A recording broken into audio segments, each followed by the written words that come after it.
Hey, it's your boy Xero, and welcome back to Megaman Battle Network 6, Cybeast Gregar. Let's get right into it. Alright, so where we last left off, we were in the middle of doing, well, we were about to lead up to some grinding for the virus battler thing in order to get the last mega chip. And of course, like I said before, I was gonna do that off screen because I didn't want you guys to like sit there and watch like a crap ton of grinding, technical grinding that could have been done since chapter 3 of the game. Which again, technically it's not my fault. Excuse me, because I did not know that, you know, the game was updated and whatnot, so that wasn't exactly on me. But at the same time though, even though I am playing this game partially blind, I should have, you know, at least checked for it. But yeah, I'll show off the viruses that I got. I didn't get every single one of them because one of them is actually locked behind Graveyard 2. Two, some of them are actually, some of them I was like, you know something, let me just show off how, you know, how it's done. And also there was just some other stuff that I noticed while, you know, trying to grind. So just give me 1 second and I'm gonna pull up how it all looks. Just 1 second.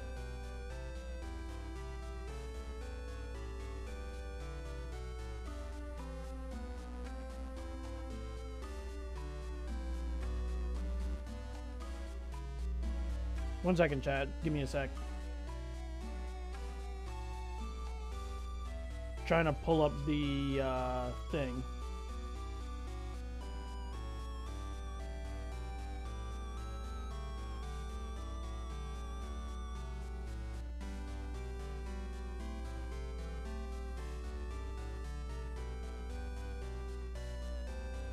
Give me a sec, chat. My phone is giving me a hard time with this.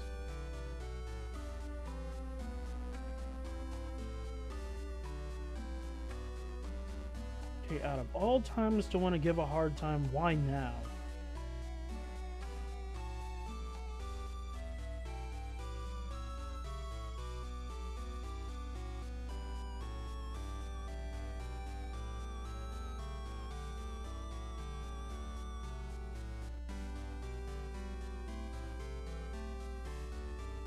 There it goes. Yeah, sorry about that, chat. My phone was giving me like a really hard time. Not sure why, but it is what it is. But yeah, anyways, let me show off the viruses that I did manage to get. Let's see. Oh, right, it's in the key items. Not a fan that it's in the key items, but it is what it is. Let's see, where is it? Ah, Battler card. So, of course, you when you do get the Battler card, you automatically get the Medar and the, where is it? And the Gunner. The rest you have to grind for. You have to grind for in specific areas. You can't just grind for them willy-nilly. Not exactly, but basically you want to go to these specific areas in order to find these viruses. And while the game facts or like the walkthrough stuff says that you need to battle viruses 16 times in order to get the rare virus to get the actual thing, it's not exactly true. I can't say if the, you know, doing it 16 times is true, but I will say though that sometimes the rare viruses won't show up until like whatever you're like. Basically, whenever you're grinding, you want to stay at the edge of like whatever next area you're gonna go to, and the main reason why I say that is because if the virus in one area doesn't want to pop up, go to the next area, then grind for that one, then go back. That's kind of what worked out for me. So yeah, that's kind of what happened. So yeah, we got the Piranha, Heady A, Swordy, Killer Eye, Quaker. Oh, and sadly, these are all version 1 viruses. Like, no matter what, you're only going to get the version 1 variants. As for why that is, I am not sure. Got the Katank, got Champy, got the Old Stove, I'm not sure what their name is supposed to be in that beginning part. I know it says Candle, but as for the for the HNTD. I have no idea what's that supposed to... Oh, haunted. Makes sense. Diodon, or in the American version, the original American version, it's supposed to be called a puppy because, you know, pufferfish and whatnot. Got the starfish, earth dragon, which I don't know how that looks like an earth dragon. That literally looks like a fire dragon. So I don't know why it's called the earth dragon and not the flame dragon or something. Got the scarecrow, Pulse bulb, big hat, and of course automatically have the gunner. Got the fighter plane, dark mech, armadillo, and then the nightmare. So yeah, that's all that I got. I did, while grinding, I did get some new chips by accident. You know, when it comes to grinding, you get chips automatically. Not automatically, but you sometimes get chips when you're grinding for said, you know, viruses. But, hold on, chat. Oh boy, don't tell me it's giving a hard time again. Not my phone, but this time my PC.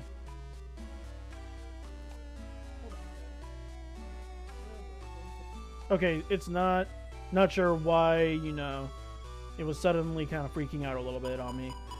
But yeah, that's all the viruses that I got so far. As for what chips that I got, I probably should have written it down, but I genuinely cannot remember. I think I got like Elect Pulse 2, I think that was one of them.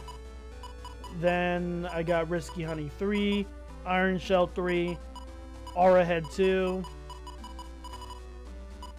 Let's see. Bin had those.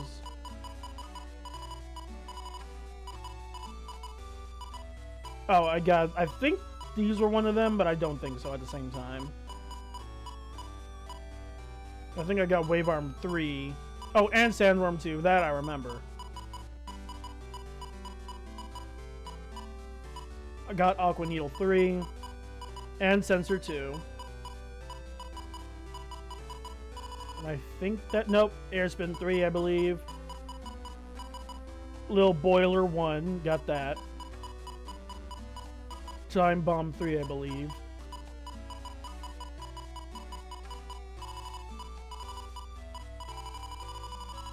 Yeah, and that's literally it. The main reason why I stopped grinding the way how I did is because there was actually some extra stuff I wanted to show. Both on how to grind, meaning some of the viruses I'm actually going to grind for even now, and also there are specific NPCs that we missed out on, that I wanted to show off. So I'm actually kind of both, you know, while I'm originally annoyed that, you know, I didn't know about this virus battler thing until now, I'm also glad because it does allow for me to make up for that. Did someone call the Quiz King? Ruler of Trivia. Give it a chance. Come on, give it a try. Yeah. Cha-cha. Quiz power. I'm the Quiz King. I'll obtain world peace through the power of trivia. So, young men, care to get to quiz battle? Let's get started with question 1. How many trees are growing in Central Town? Ooh. Let me go ahead and look that up because I am not about to make y'all sit through me guessing like that. So hold on.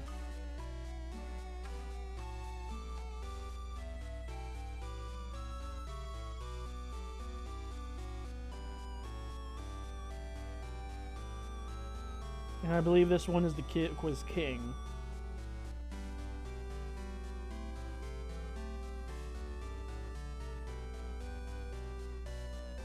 Yeah, and Quiz King is actually the last of the quiz stuff, so let's see, there's 10 trees. I was going to guess that, funny enough. Correct. Now time for question 2. The Cyber Academy logo has what letters on it? C and A, I believe. Yep. Correct. Moving on to question 3. What does a net merchant in Central Area 1 sell? Battle chips. I remember that part. Oh, nope. Apparently it's sub chips.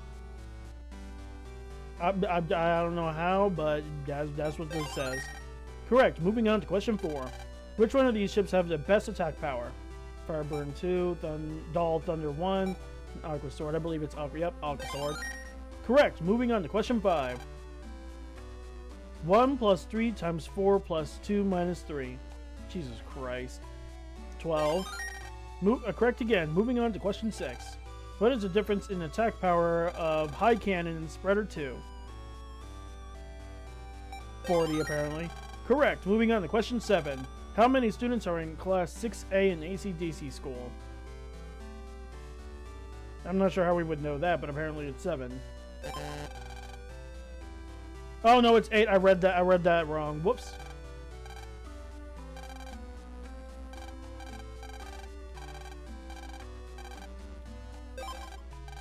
Let's see, 10 trees. CNA. Some chips. The sword. 12, and then 40 is the next one. It's actually 8. Correct again. Moving on to question 8. What is the name of the seal at the Seaside Aquarium? Fanny. That I remember. Correct again. Moving on to question 9. What is it called when two navies fight? A net battle. What do you mean? What kind of question is that? Where you're literally asking somebody who's played Battle Network. Correct again. Moving on to question 10. How much HP does the mini energy subchip restore? I believe 50, but I could be wrong. Let's see. Yep, 50. What chip is ID 58 in the data library? Oof. Apparently it's the mini bomb. Correct. Moving on to question 12. How high is Skytown? Apparently it's 30,000 feet. Moving on to question 13. Add the attack power of a sword and mini bomb, then subtract the attack power of an air shot and a cannon. What do you get? Apparently it's 70. Correct. Moving on to question 14. What's the name of the Navi who attacked Aquarium? Dive Man. Correct. Time for the last number, question 15. Who am I? Good quiz, Gramps. No, you got them right. All of them. That's a win for you. Here's your reward for victory. Quiz data. I'll just have to update the questions and surprise you next time. What? He turned into a Navi! By applying copybot technology, this can be achieved. That is odd. I wonder if that's a glitch.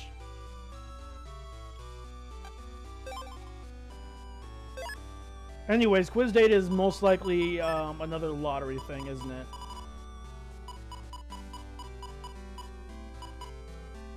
Yep.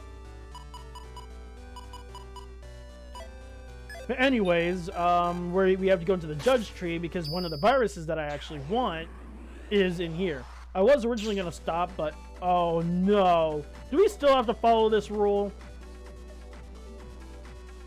Okay, good, we don't. Okay, so here's the thing. Let me go ahead and pull up the virus that's here. So in this, in area 1 of the judge tree computer, it is going to be the honey bomber. Then in area 2 is bomb corn, which is another one that I want. Then the last one in area 3 is the shrubby virus. But I don't really care for the shrubby virus, honestly. But of course, I did say I was going to try to 100% the game as much as possible, so. And besides, who knows, maybe I might need that virus anyways, so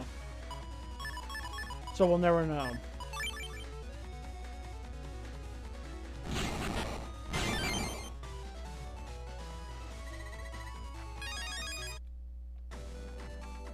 So yeah, like I said before, the strategy is to get to the edge of the first area. That way, so if you need to go to the next area, by all means, go ahead. Now, as for if you really do need to do 16 of the specific enemy you need, I don't think so. I think it's 16 battles in general. But of course, like I said, I'm not sure. Because I was kind of grinding mindlessly. Not mindlessly, but I was grinding without counting, because if I count, it feels like it goes on for longer. But we'll find out, though.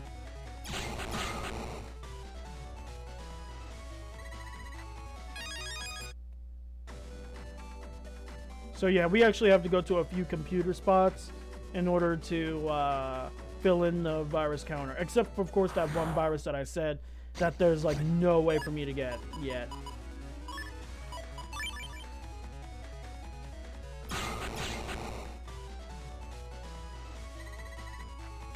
300 Zenny. Not to mention, this is also a good way to grind for Zenny too.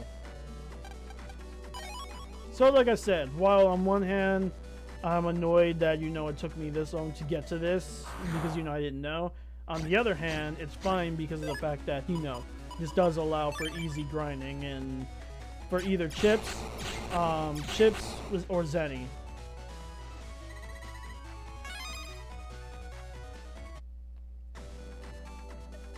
But yeah, this is gonna take a while though. It always does, and while part of me does kind of wish that I had, you know, still did this, there was still some stuff that I wanted to show off as well, on top of, you know, how to do this.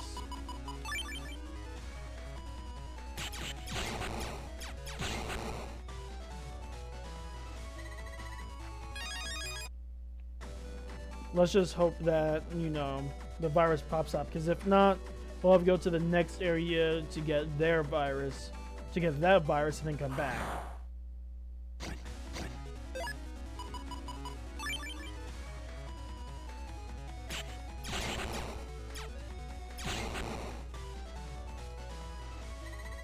I love how these viruses are like cowardly, like they like to hide behind obstacles, and when you destroy the obstacles, they immediately try to get away from you while still trying to attack you. True cowardly fashion. Ah, great. That one's gonna try to hide behind the data.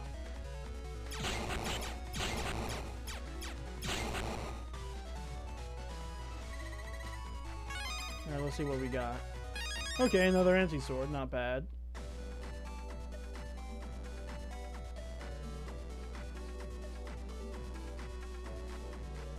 But yeah, for a second I was honestly scared that we had to follow the grass rule thing again, because in my opinion that's stupid. But I'm glad that we don't have to, because otherwise it would make grinding a lot more annoying to deal with. Also, thinking about it, Risky Honey does make me think of Queen Bee from Terraria, funny enough. I think it's because of the way how the body looks. Well, the lower hive part of the body, see?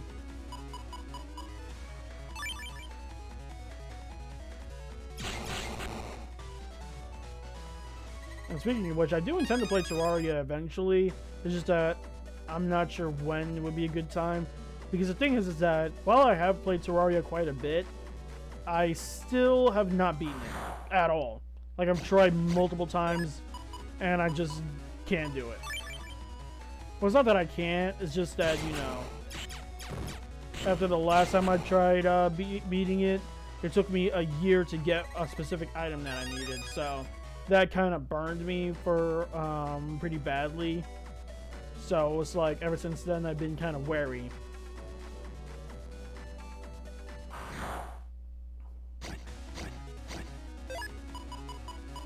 We'll try one more before going to the next spot.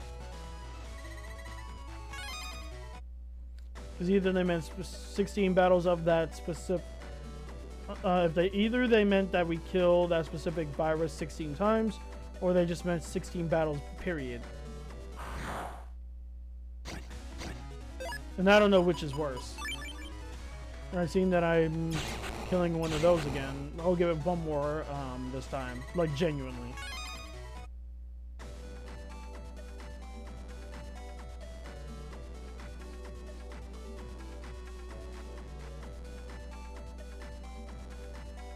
Come on. Alright. Fine.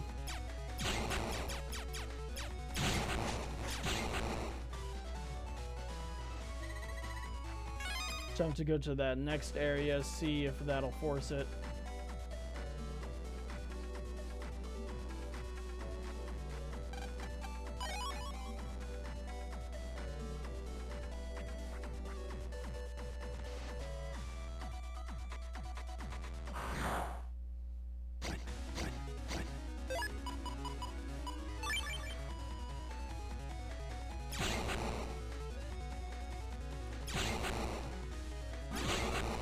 Alright, let's see what this data has for us. Okay, another anti-sword day. I was hoping for more Zenny, but it is what it is. It is what it is. Kind of wish that you could actually sell your chips instead of, you know, just keeping them and trading them for more chips. But at the same time, if you could sell your chips, that would make it broken. See what I mean? This is what I was talking about. This is why I say, you know, and this is exactly why I say that when you're trying to grind for one virus and it's not showing up, go to the next virus, because when you go to the next virus, it's gonna pop up most likely, and that actually forces the other virus to also show up. So that's kind of how I do things, and as you can see, it clearly works.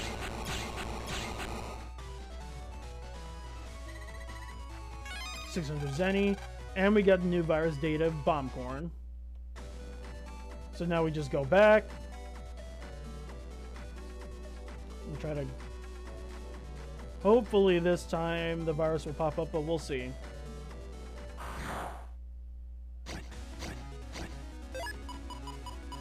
Okay, so far that's not the case. But you know, it always takes time when it comes to in-game grinding, period. Like I said, I just wish that this was, you know, that I had known about this once Chapter 3 had hit. That way so I can immediately, you know, this wouldn't be a thing, but you know, it is what it is.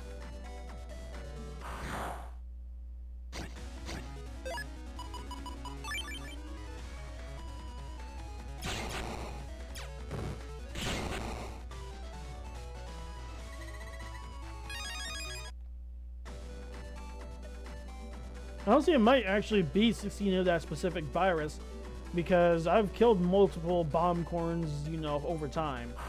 Unless, and it might be counting during the times that I've killed them before, you know, doing this little mission thing.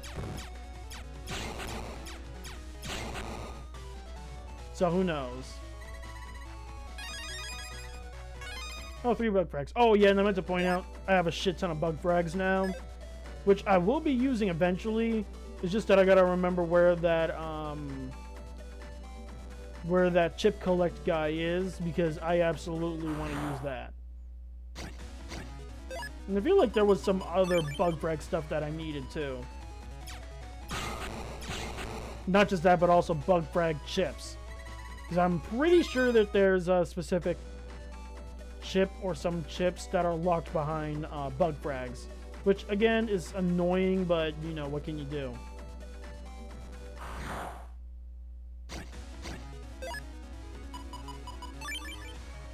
Okay, do I have to whip out enemy lock on? Because it seems like this one doesn't want to, you know, do its thing. And this is one of the viruses that I actually want. Bombcorn, I'm alright with. And, of course, I'm out of locate enemy. Bombcorn, I do want, but the Rescue Honey one, I definitely want. The ring log is alright.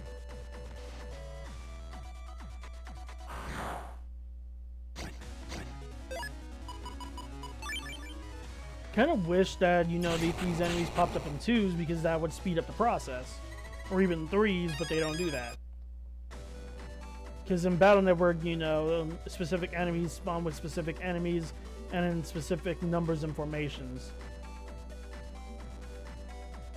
Wait, wouldn't that make Battle Network technically a puzzle game at the same time, too? Well, I mean, obviously deck building strategy, but it's like,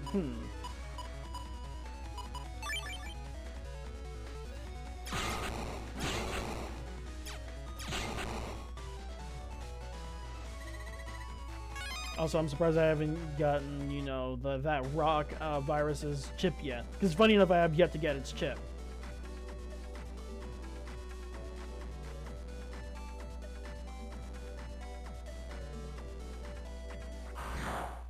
Alright, come on. Damn it. That's probably another anti-sword too.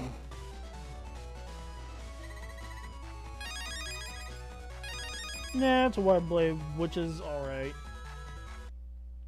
Not what I want, but you know, it is what it is.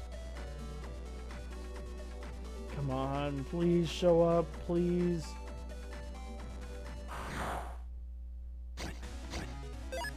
Nope.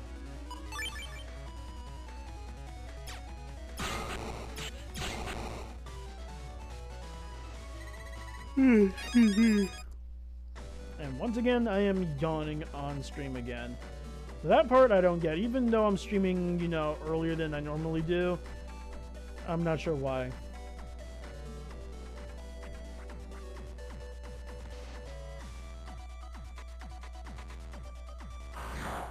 Ooh, is this it? Damn it! Not it.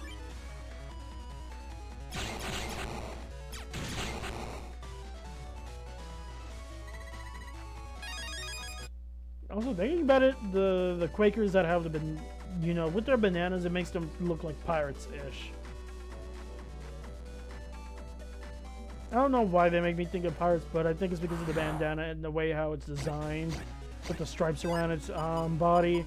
It makes me think of like a pirate with, you know, bandana or an eye patch with, you know, a striped shirt, which is the technical stereotype. But one of them, like the big one, is that they, you know, wear a eye patch, but another one is that they wear striped shirts, usually red and white.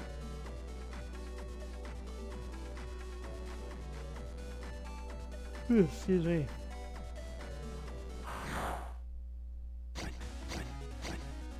Come on.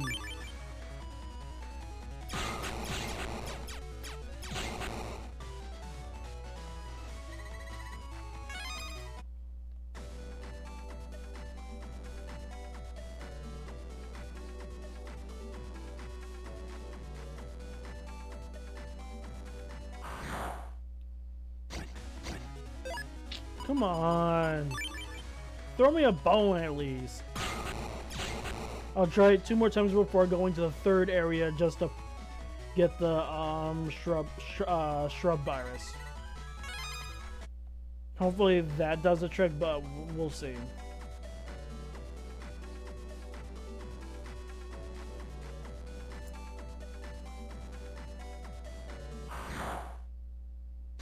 Alright, that's one.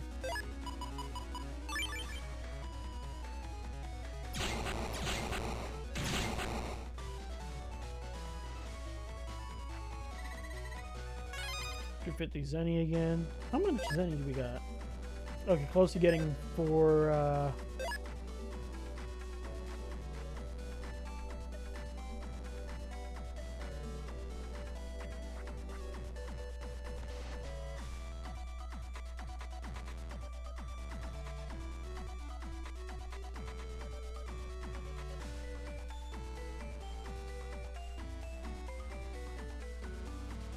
I believe that's 395, 100,000, 890. I believe that's about 100,000. I think.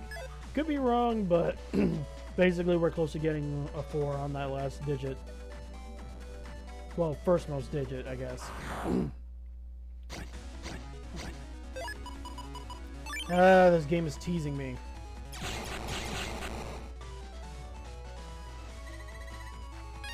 Yeah, it's really teasing me, the fact that they gave me the chip and not, you know, the rare virus that I want.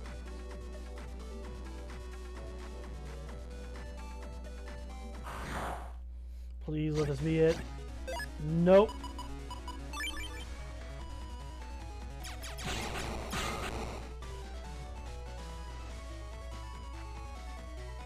Alright, let's try one more time, and then I'll go to the 3rd area.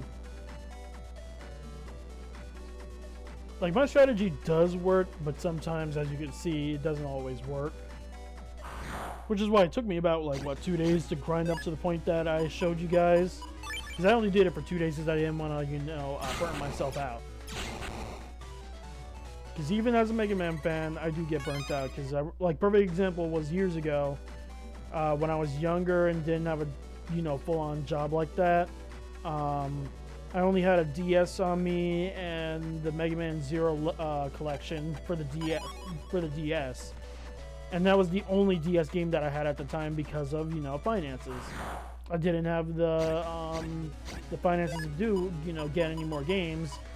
And of course, my mom hated video games, so of course she wasn't gonna cough up even a penny to, like, get me another game. But anyway, and this is actually before I ended up finding out the existence of R4s. But basically, I played that game to like hell and back, like to the point where like I used to be able to easily fight those bosses in Mega Man Zero series with like no problems now. But of course, I'm about to explain why I lost my touch with them, even now. What caused me to lose my touch is that, you know, after a while I got so burnt out by that game that I ended up... Damn. I lost, like, so much interest in that game after, you know, doing it for so long that I ended up, you know, making the mistake of selling it. Well, it wasn't the only... Actually, it wasn't the only game that I had, if I remember correctly. I think I also had, Kirby Superstar Ultra, and that's another game that I played to death as well. That's why I haven't played, you know, Superstar Ultra in years, because I played that game so much that I've gotten sick of it as well. But anyways, because of that, I ended up selling it, and I immediately regretted it not long after, because, you know, while I was sick of it, it was one of the, you know, games that I had bought for myself without, you know, needing any sort of family member to buy me a game at the time. So I regretted it, but, you know, I ended up not being able to get that back until way later. And even then, I got the game back, and then I would play it from time to time until, you know, the Legacy Collection came out. The Legacy Collection version came out that had both that and ZX and ZX Advent. But by the time I got that game, I had lost my touch. Like, genuinely. There are some bosses that I was like nearly untouchable with in when I first played that game to death. But then nowadays, if I play it, you know, on a Legacy Collection, I have trouble. So yeah, I don't want to burn myself out with it. But of course, I will no longer ever sell any of my Mega Man games, ever. Doesn't matter if I'm tired of playing them or not, I'll just, you know, give them a break and play a different game and whatnot.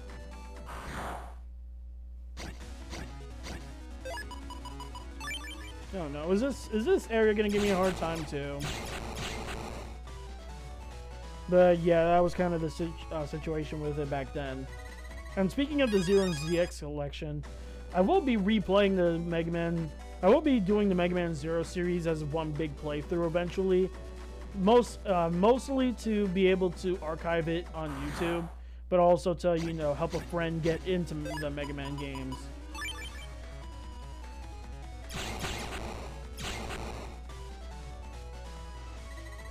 And instead of, you know, just doing like, oh, Mega Man 01 and then do 02 later on, I'm just going to do it back to back, except for the ZX games, the ZX and ZX Advent, because those are long in their own right. In my opinion, they're long in their own right, but from the 0 to 04, they deserve to get some love. So yeah, I'm replaying 01, but it'll be worth it.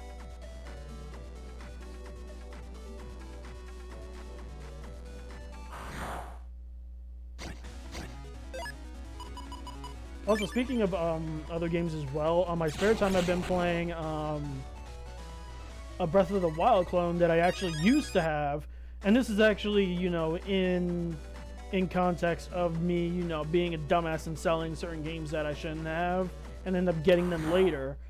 Because another one of them is Immortals Phoenix Rising. It's a Breath of the Wild clone, and I ended up selling the game years ago, but I only got it back, I want to say maybe a year ago as well.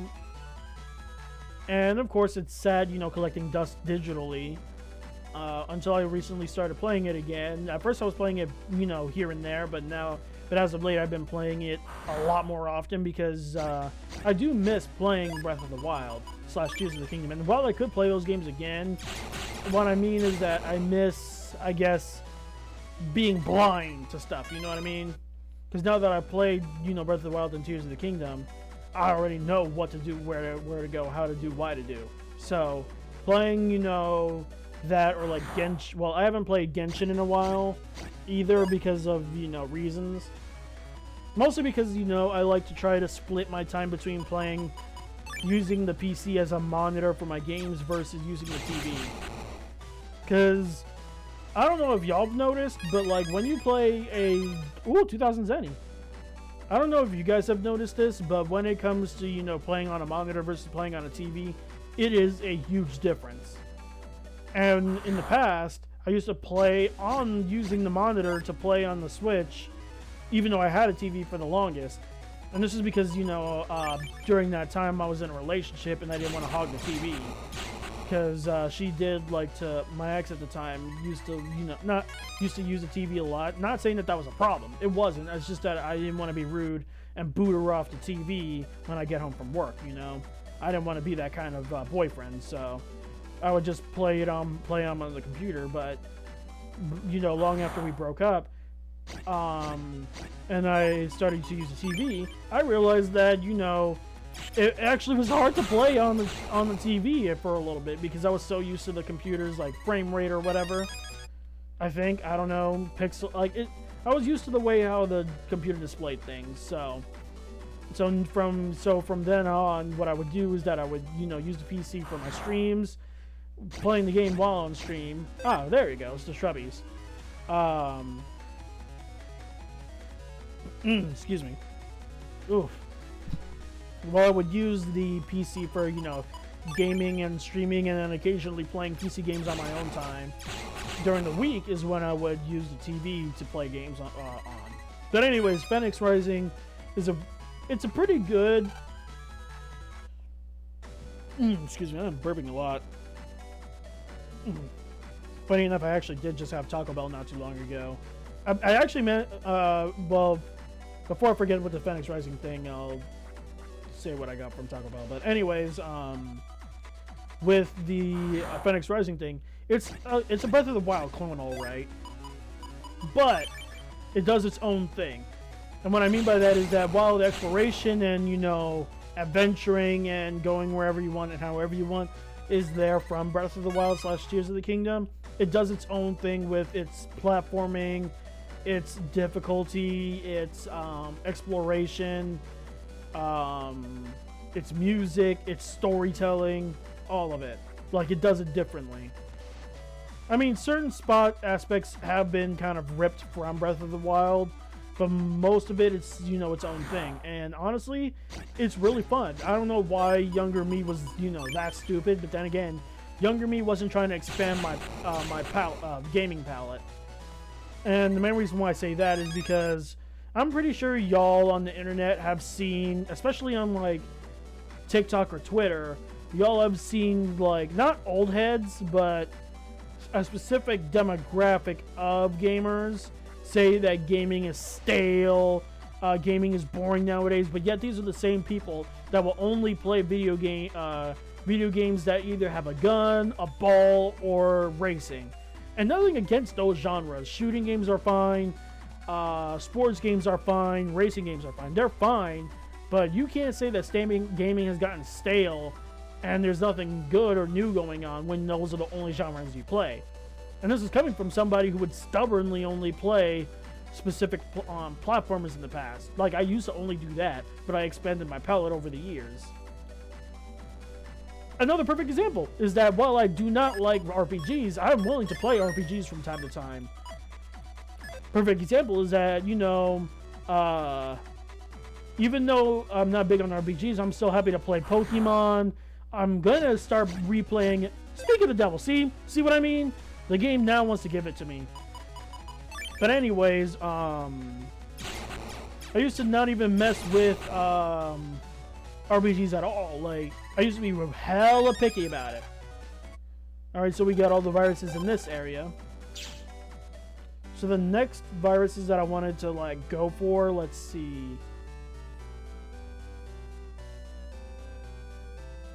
Wait, there's another one in Judge Tree Computer 2. Yeah, certain viruses can overlap with others.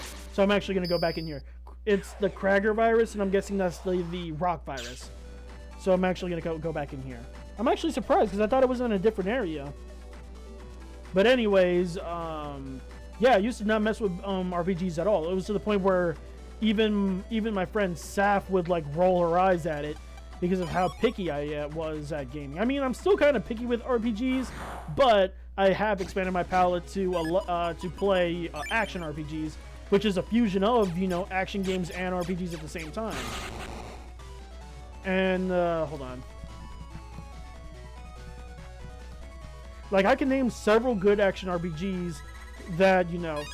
Oh, now you give me their chip, the Golem Hit 1. It's actually a really good chip, especially paired with ice and water chips, too. Because, you know, remember, in this game you can freeze enemies, and enemies take double damage when they're frozen. They take double damage when hit with a break chip attack, because, you know, if you freeze something and shatter it, you know, obviously shit happens, if you get what I mean.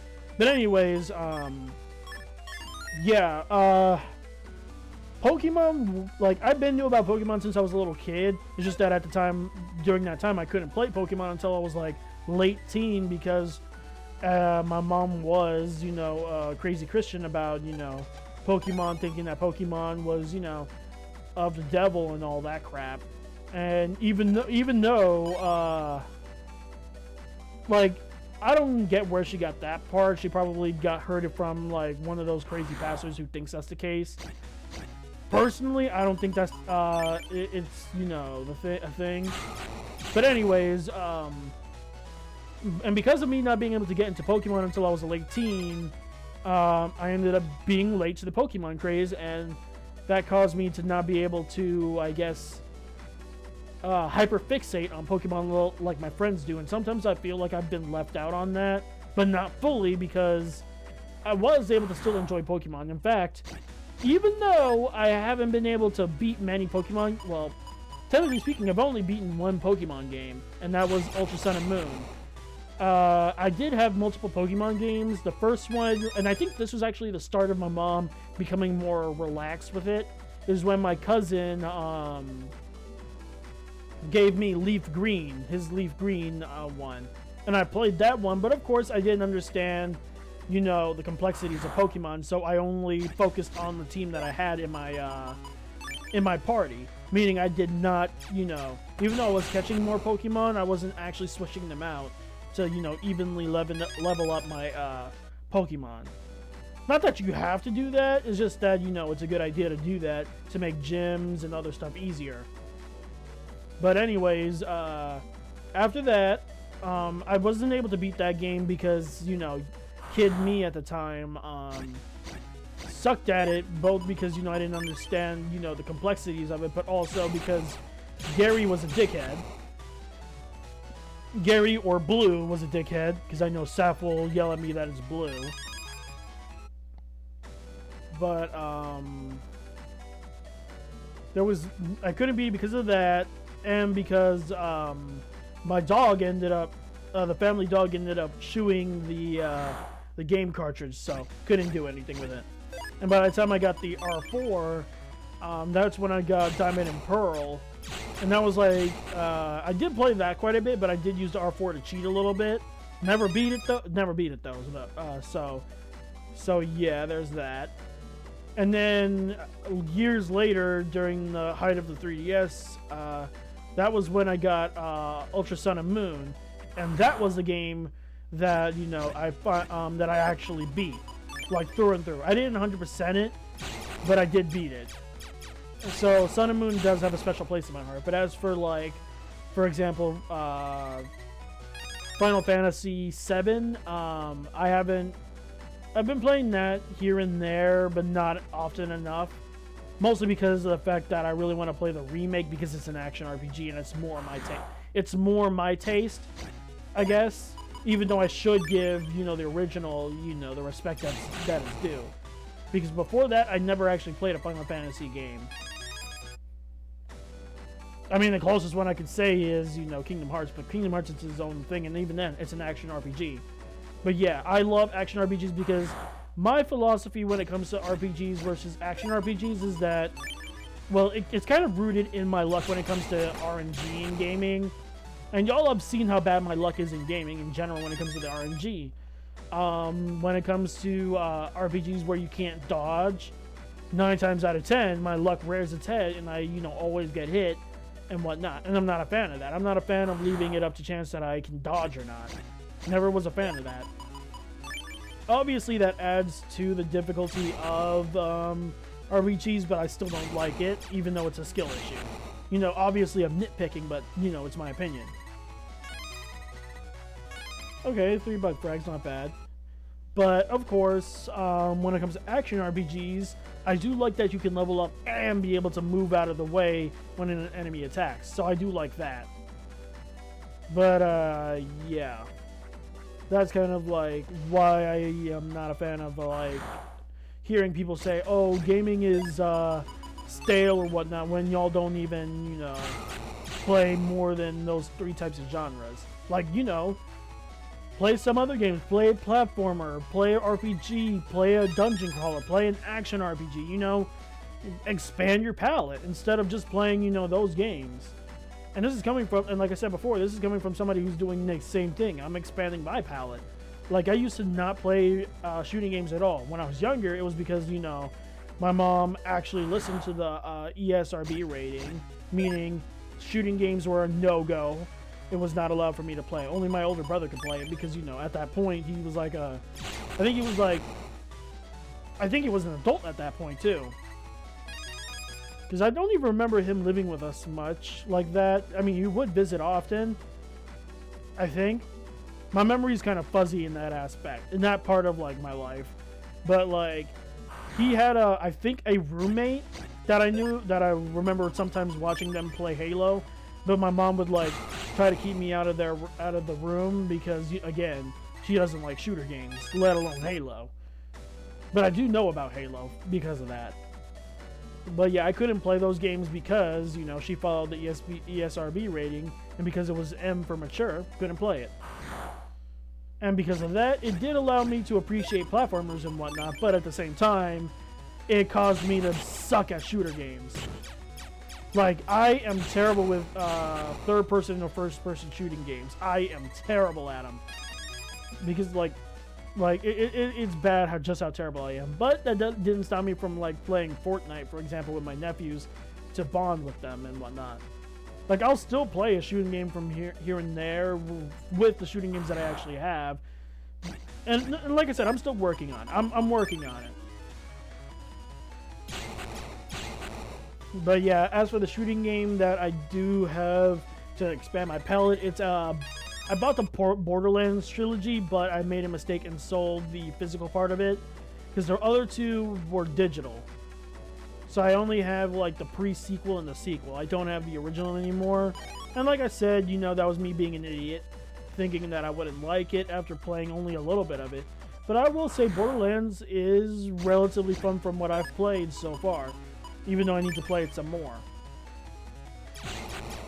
So all of what I'm saying is that, people who complain that gaming is stale need to expand their palette. They need to play other games other than just, a shooting game. And that's another thing. They always act as though a shooting game, a game with a ball in it, a racing game, or even a fighting game, that's all there is to play. And it's like, no, there's more. Like, they try to act like platformers and all that stuff are lame because, oh, the graphics aren't realistic. The graphics aren't, like, 10K and whatnot. Even a family member of mine, which, even a family member of mine who I don't talk to anymore for personal reasons, even he used to be, like, him and I grew up with, Nintendo and Sony, but he ended up going for Xbox, and, he used to play Smash with me a lot, like, to the point where he was basically my rival in Smash, other than, Saf and an ex-friend of mine. Like, Saf would... Okay, so here's how it worked with me in Smash Bros. Saf and my ex-best friend, we would play. I was basically the third best. Saf and my ex-best friend were like neck and neck, although in my opinion, the ex-best friend was better than Saf, low-key. Whoa, that's a different rare shrubby. I wonder if it's changing its thing to represent the seasons. I'm not sure. But anyways, although in my opinion, I think that the ex-best friend was better than the 3. It was like the best out of the 3 of us. But that's just my opinion. Although I already know Seth is going to kill me for saying that.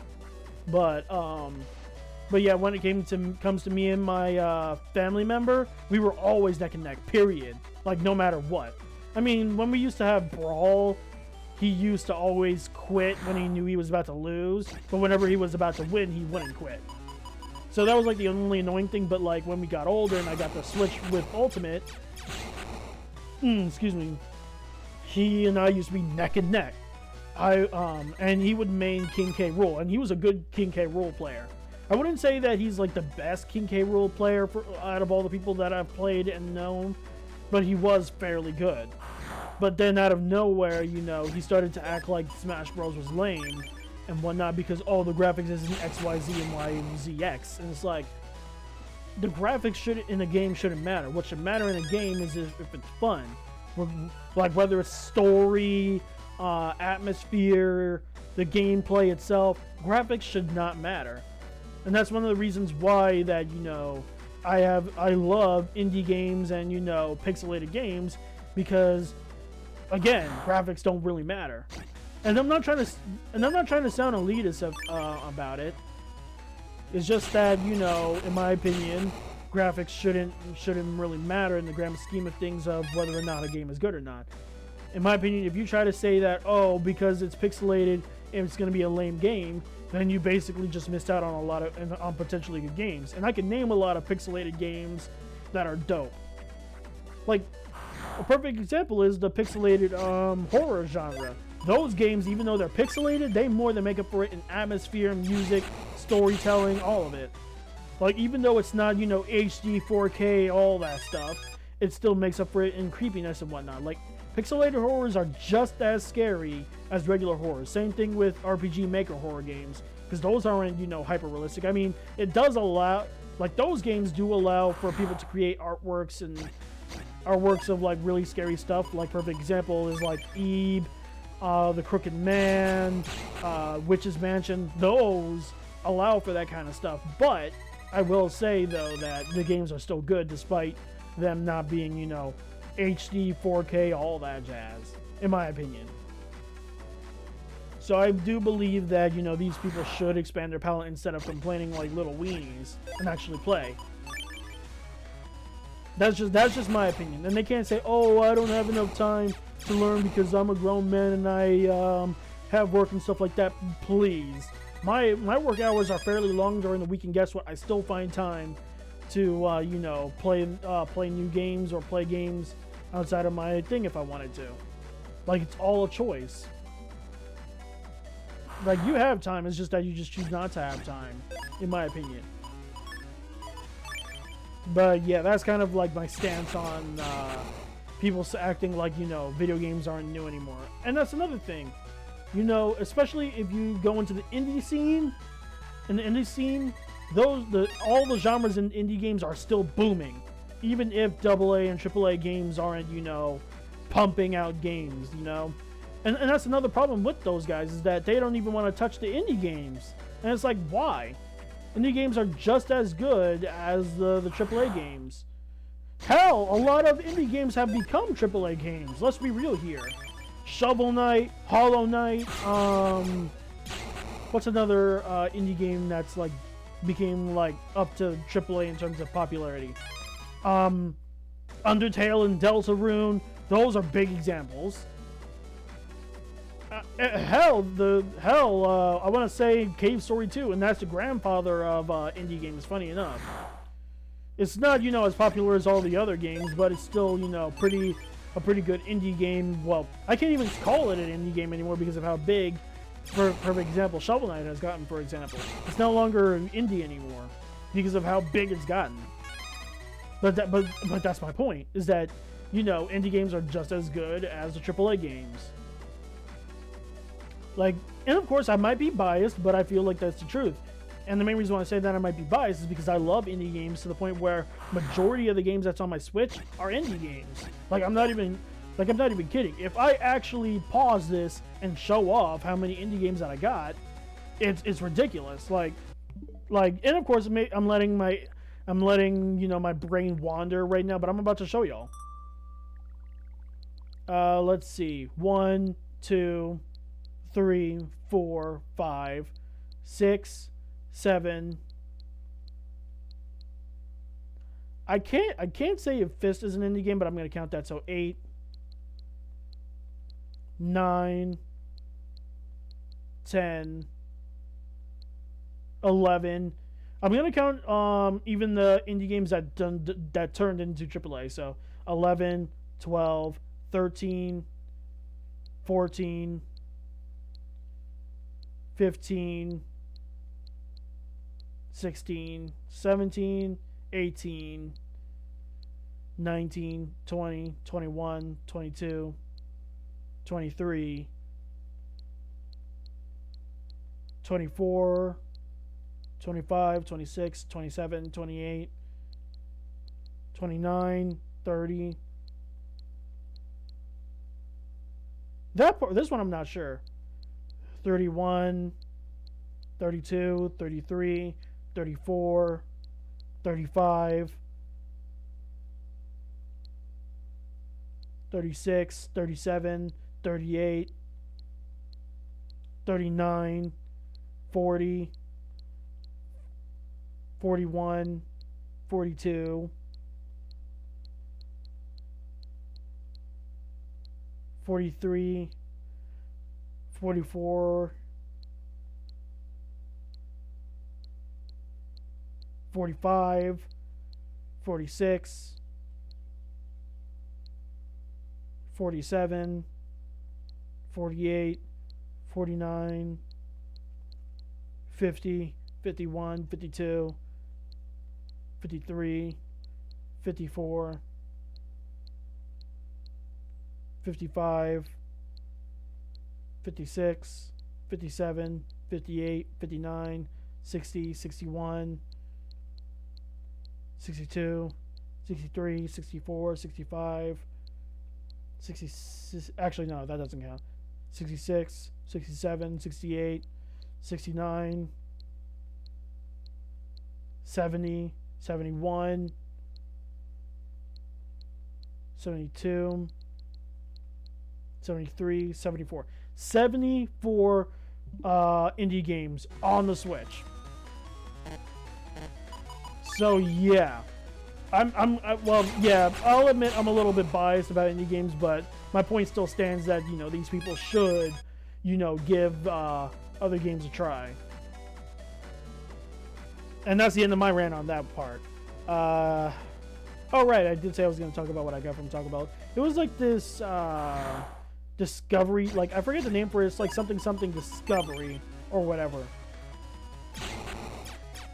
And it was, I think it's basically the snack, you know, Taco Bell's answer to the McDonald's snack wrap.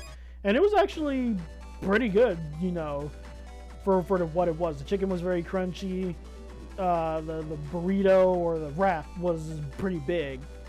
It came with like 2 tacos, a regular taco and a Dorito taco. And then I got myself a strawberry dragon fruit, I think. Fresco.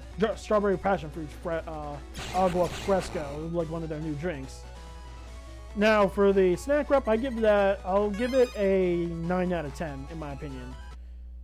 Because, you know, it wasn't big lengthwise, but it was pretty girthy, which, you know, I realize that sounds dirty, but it was pretty girthy.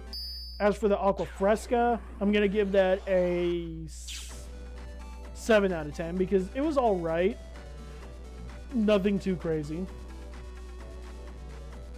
Hopefully this virus will actually pop up this time. The fact that I had to jack out, I'm gonna jack back in. Again, I'm not gonna try to hold y'all too long with this thing because I'm trying to get, you know, this done. Trying to get more shit done. I just need one more, you know, piercing type virus other than just the armadillos. Because I think in Virus Battler you can only have one of each virus. And even then, that specific virus has to be under a specific, a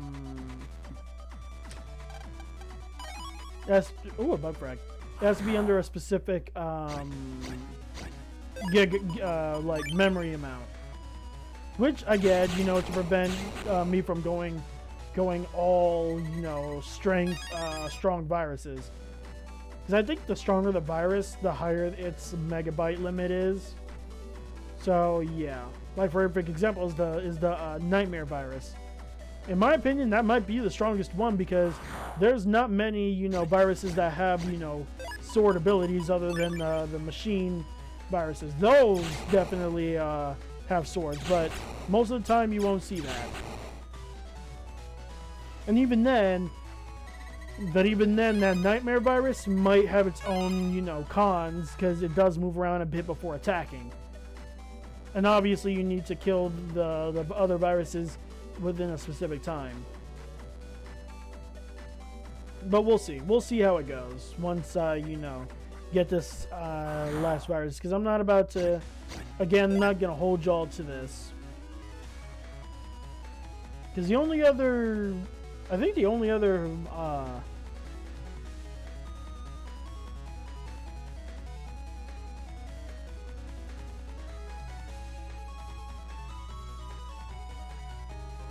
actually, this might actually be one of the last few viruses, because there's others, but you know, this is generally the last virus. Other than, there is one that I just have no intention of getting in, and it's the fan virus. I just think that it's going to be fairly useless. I mean, it might have its uses by pulling, you know, viruses towards the front, but at the same time, though, is that, you know, it's just an obstacle. It's not exactly a good virus to use, especially since, you know, if it gets destroyed, then the viruses that can move will just move back to their original spots. So it makes no sense.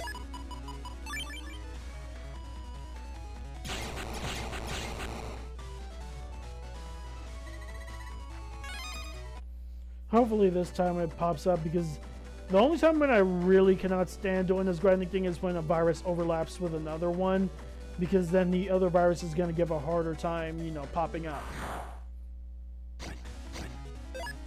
Even if you manage to get the other, like, if you go to the next area in order to force the other virus out, it'll still give a hard time, you know, giving it to you.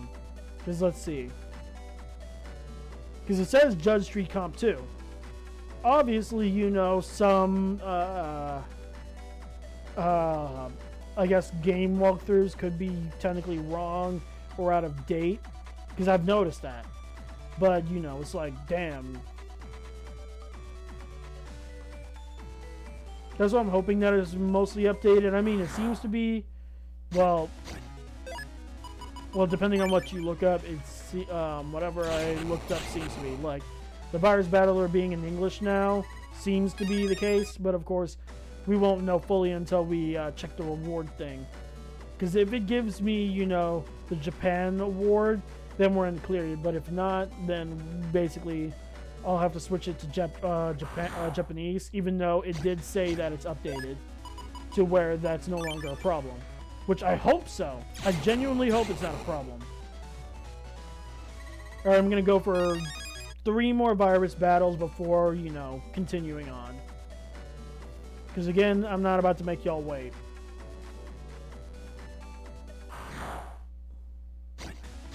Also, I wanted to show up another NPC in the overworld, or the real world, something.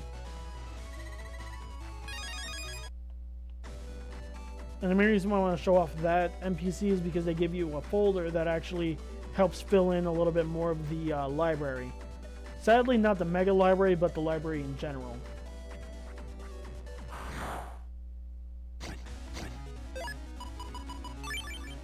And after this, I believe it's the last one.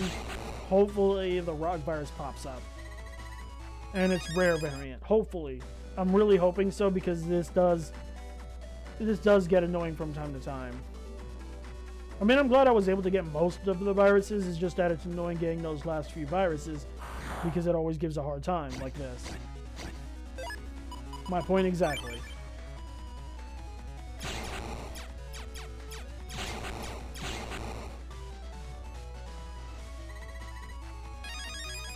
Alright, so it doesn't want to give it to me, so it's fine.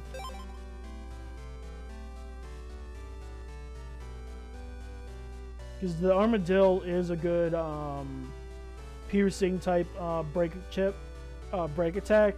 It's just that, you know, obviously it does take like a second before it rolls, which does leave it vulnerable.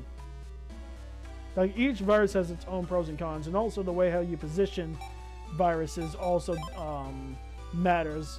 Because I think you guys saw it for the last stream, how the meta kept, you know, moving back and forth between the other one, trying to get to it, and that was a problem.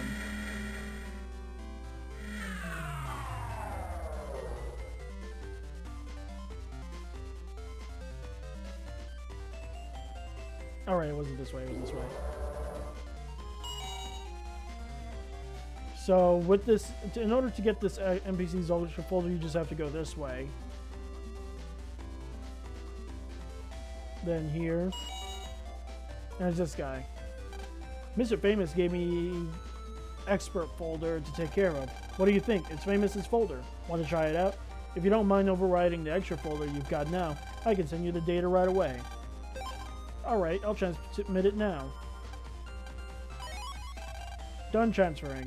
Your old extra folder is now called Expert Folder. Use this folder and learn to fight like someone famous. And famous indeed. Because it has actually some good spots, like the Dull Thunder, with the Bubble Star, with the Dull Thunder 2. That's really good. It gives me the Wide Shot, which, you know, I didn't have. And the Golem Hit 2. So that actually fills up that part. And it gives me the Variable Sword. On top of, you know, the Life Sword, what is it? The Life Sword,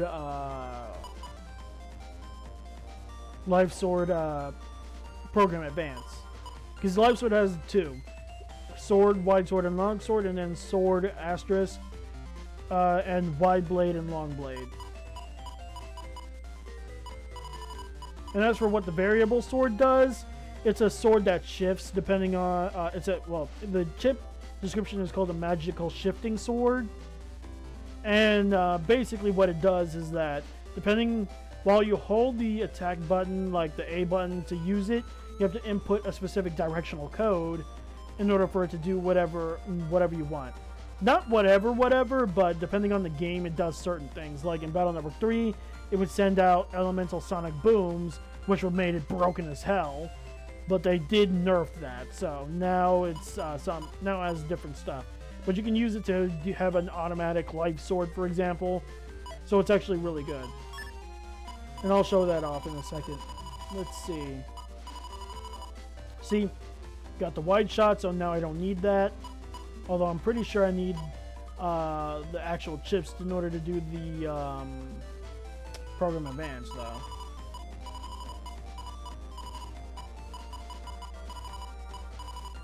Let's see. Yep, see? Magical Shifting. So there's actually a mega chip version of it that's stronger, but I can't remember if it's in Battle Network 6 or not. I know it's in Battle Network 5, but as for Battle Network 6, I can't say. And also Variable Sword used to be part of a Program Advance called Life Sword 2, which is a stronger version of the Life Sword, but not anymore. Life Sword 2 was like way too powerful. Because I think instead of 400 it would do 800, which obviously is huge.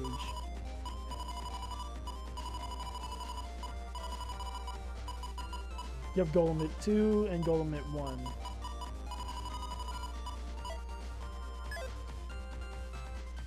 Anyways, let's go ahead and head back to Central Area in order to do that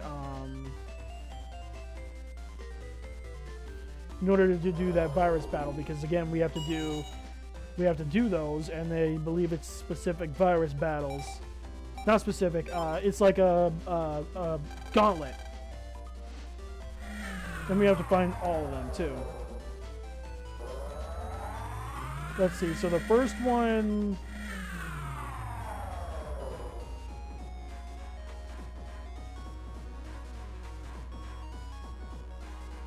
so there's 5. The first one is going to be the red one that's in the Robo-Dog.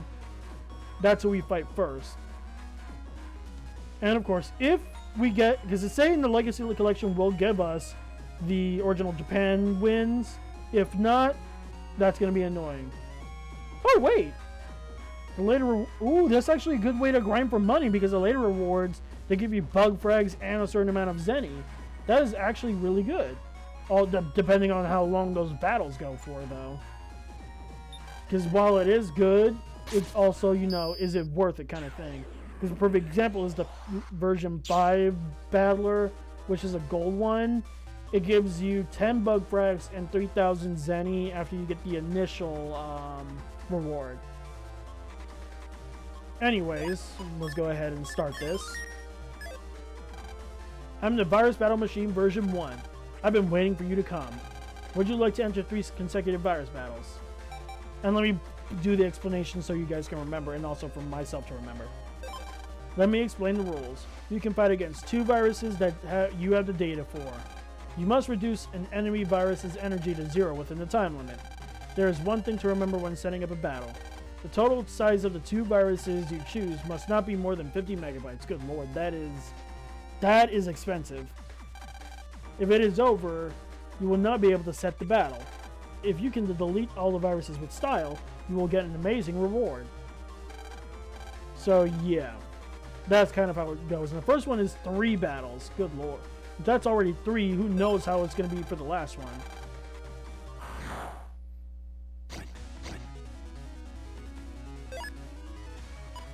Kind of wish that they would show pictures of, you know, the enemies. But it is what it is, you know, it's no biggie. So let's see.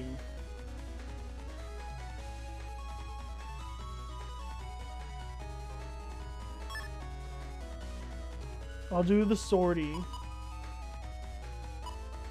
And then piranha. I'll put the sortie right here. Well, not piranha, I meant to do, where is it? The Diodon. I didn't mean to do that.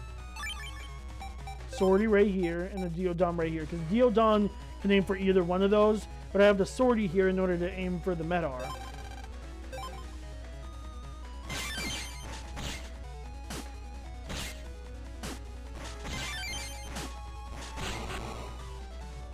Oh, so it doesn't even matter.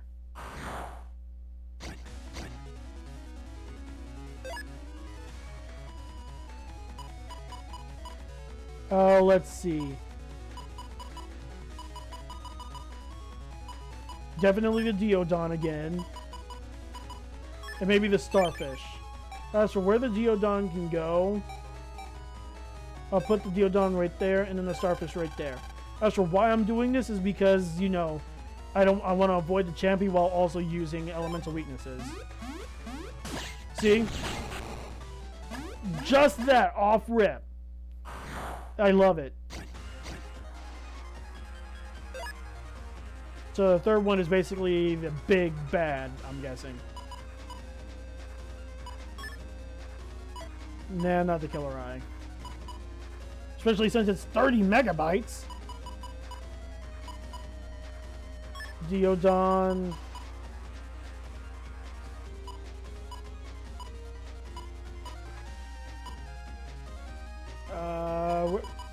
Where's the Starfish? Oh, there it goes. Yeah, basically the ones that are gray we can't really use because of how powerful they are. I'm just surprised that Nightmare is fine. Like, genuinely surprised.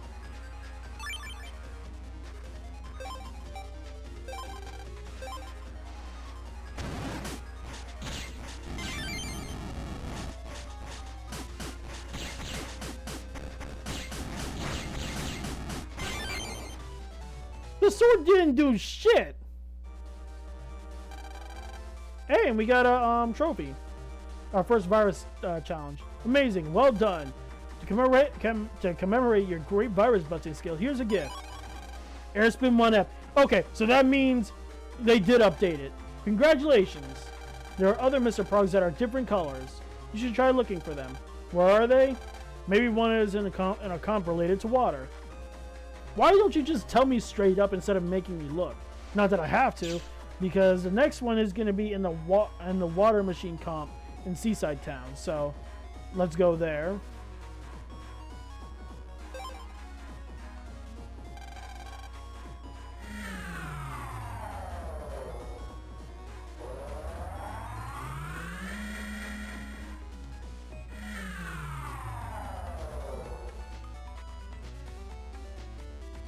Oh yeah, and remind me at the end of the stream to show off the different trophies that I got. Because I kind of want to show that off a bit.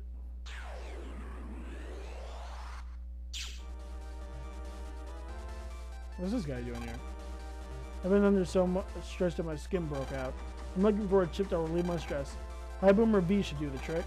If you have one, would you like to trade for a Grab Revenge Eye? Ooh, that'll actually give me another chip.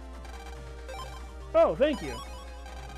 I'll just pop this in and wash my stress away. Thank you. Grab Revenge basically... oh, there you are. Ooh, that is actually a nice color blue.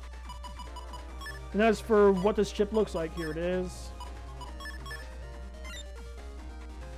There actually used to be two versions, Grab Back and Grab Back Revenge, but now it's just Grab Revenge.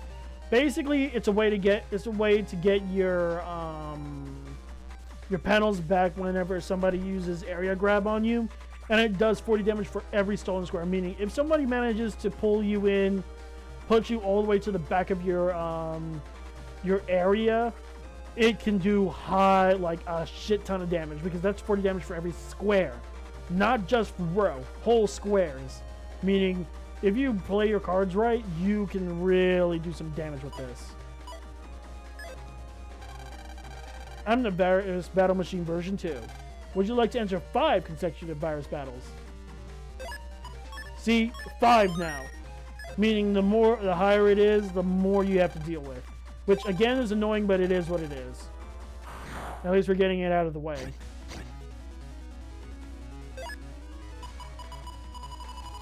Okay, where is the Scarecrow? Because the Scarecrow is a good idea.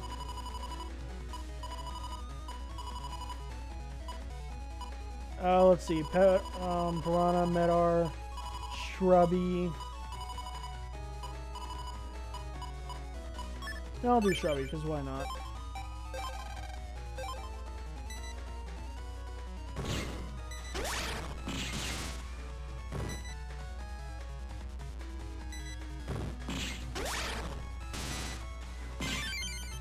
Oh, this actually might not be it. Oh, there it goes. I got lucky. I got real fucking lucky. Okay, so I do need to keep in mind that the enemies do fight slowly, so that's definitely something to keep in mind. Killer Eye's attack is 50, while the Scarecrow is what?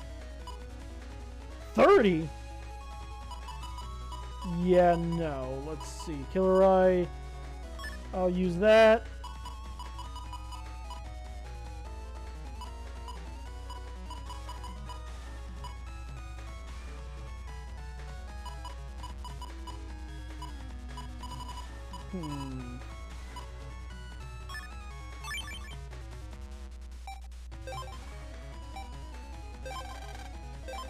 Hopefully this will do the trick.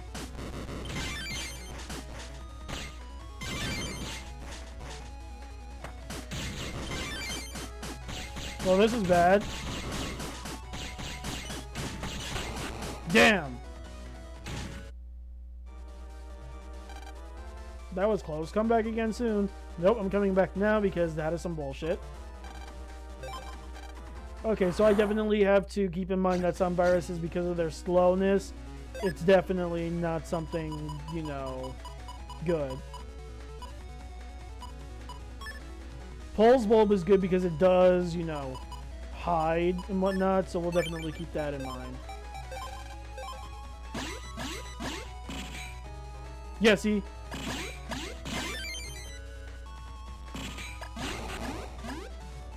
Pulse Bulb wasn't doing anything, it was just moving around. Why? Was it because of the fact that the enemies aren't moving? Or were moving? Alright, let's try it again.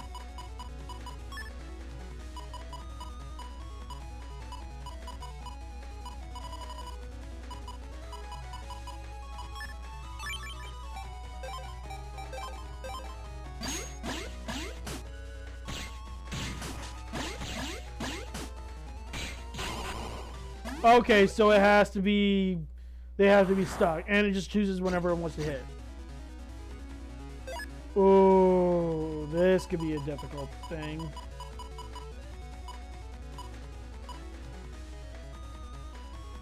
Well, the pulse bulbs are, you know, a good way to fight, so I'll keep the pulse bulb and maybe the starfish again.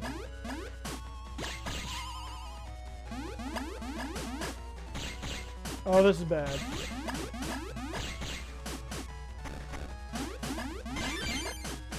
Are you serious? Okay, I got lucky again this time around, but yeah, I can't keep relying on, because the pros and cons out, like the cons low-key outweigh the pros, so that's definitely something to keep in mind.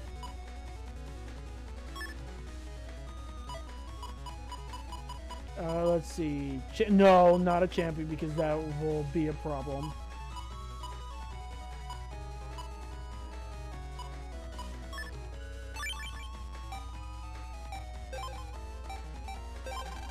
Alright, let's try it with this.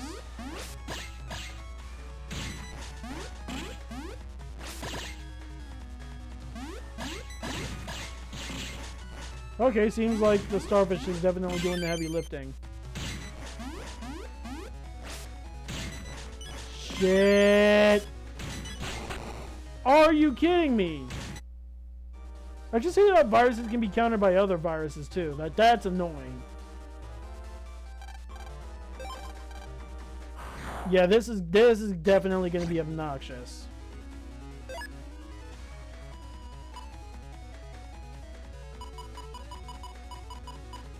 But Geodon definitely seems to be the best bet because of the fact that it literally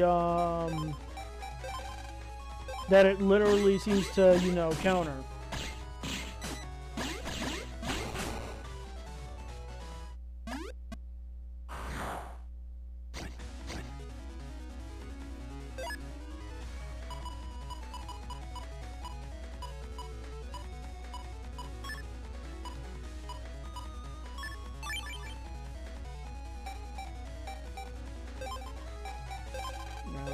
Go for this.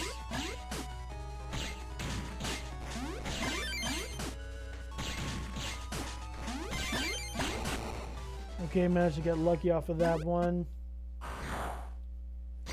Yeah, I really don't like the Quakers either.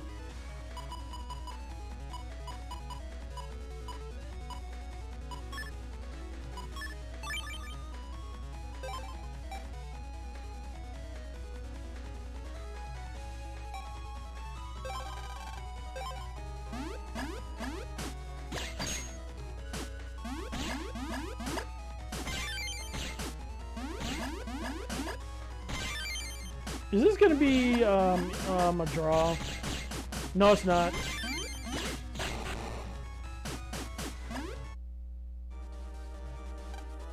Oh boy, chat, give me a minute.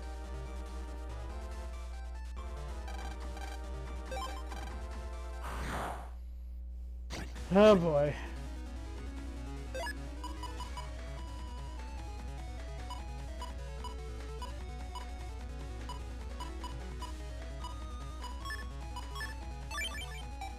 Okay, so Geodon did work for this, so we'll try this.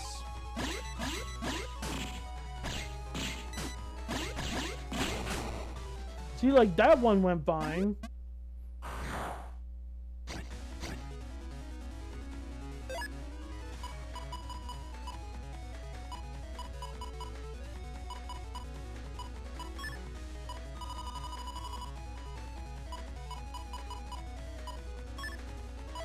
Well, not a Quaker, because that could be proved to be a problem.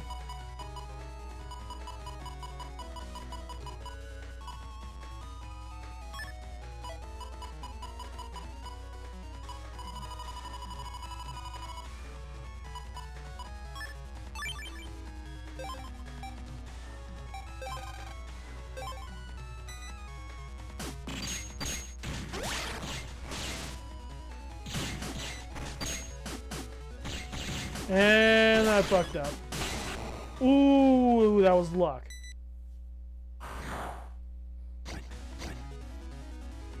Okay, this is where shit goes wrong.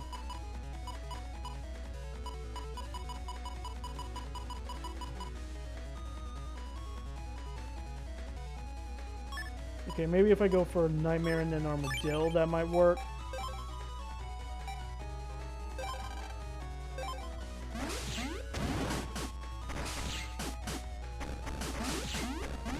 Ooh, this actually works.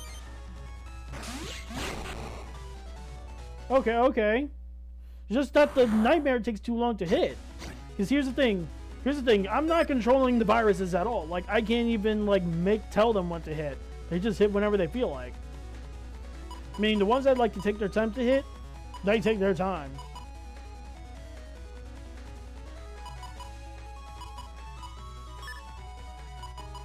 Champy, and then maybe... Nope, Nightmare's gone, so... Let's try that.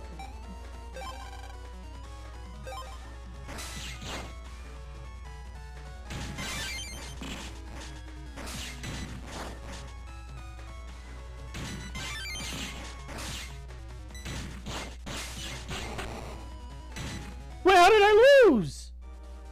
Wait, what was that? I literally thought they were about to die. Come on. Yeah, this is getting really annoying. And the worst part is that, unlike, you know, save stating and whatnot, there's no way to save state this. Meaning there's no way to, like, force your way through this. Like, you have to do this if you want to get to the second part of the game.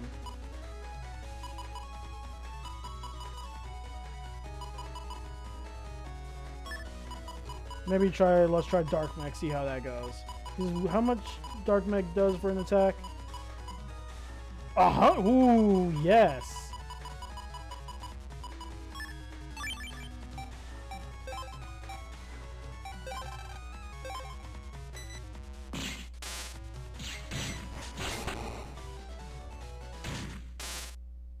Yeah, the Dark Mech does tend to attack fairly quickly and efficiently, so definitely let's keep going with that, see how that goes.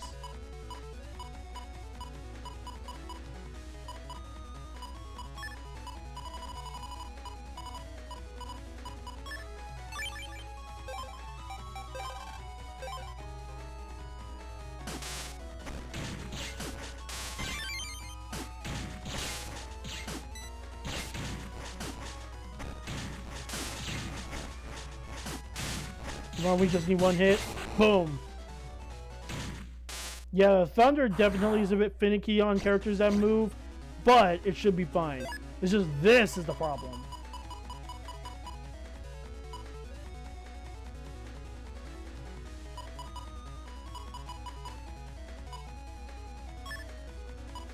Let's try Scarecrow and Quaker.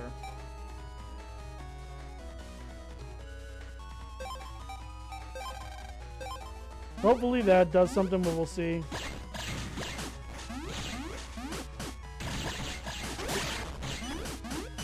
Yeah, no. Terrible combination.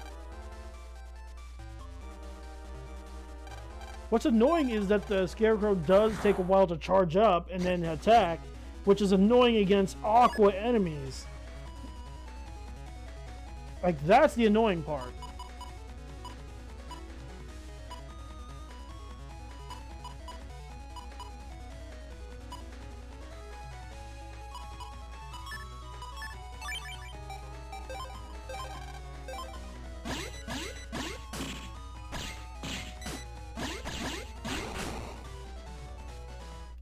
And then certain virus combinations are just phenomenal.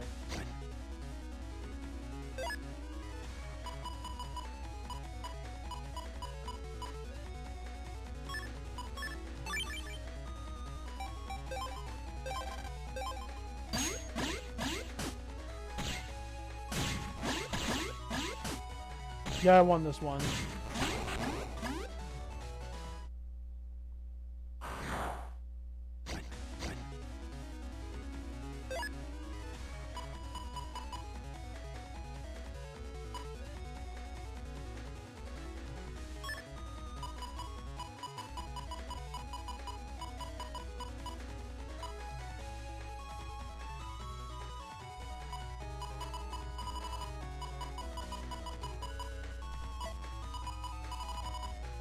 I need something that'll take care of the bubbles.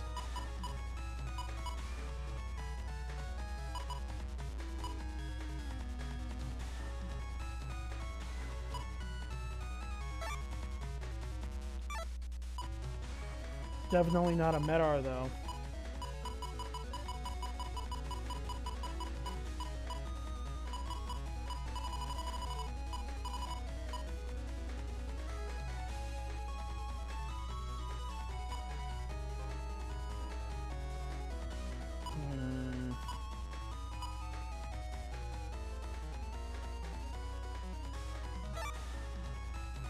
Then again, Big Head with the paralyzing thing could do some good.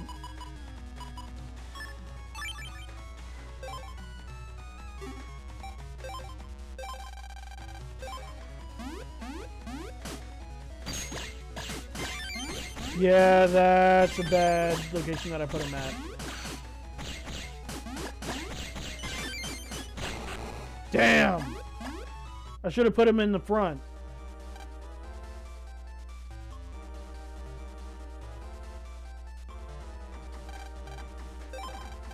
Also, I was hoping that the paralyzing thing would count as a lek.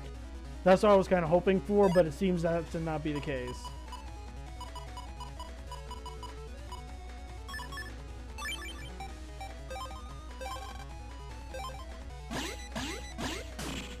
At least I know which, viruses would go good for each, battle.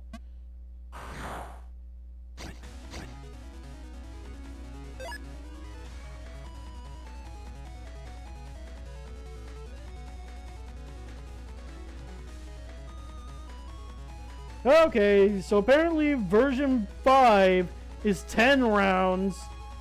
And the worst part is that for the 10th round, you actually fight an actual boss. That is some bullshit. Meaning if you lose, you have to do the 10 rounds all over again.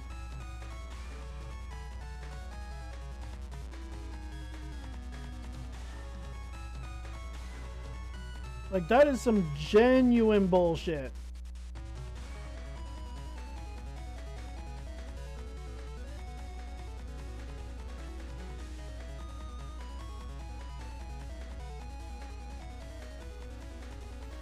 Yeah, that is definitely gonna become some bullshit later. Like, this is actually... Okay, so here's my thing. If I don't finish this, I'm definitely gonna try to finish this off screen, because this is some bullshit. And this is gonna definitely take some time in constant, I guess trial and error, unless there's like specific strategies that could work. Maybe, hold on, we'll see.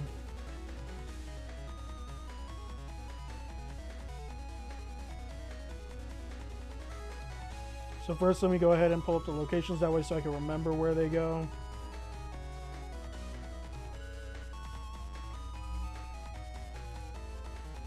Alright, did that.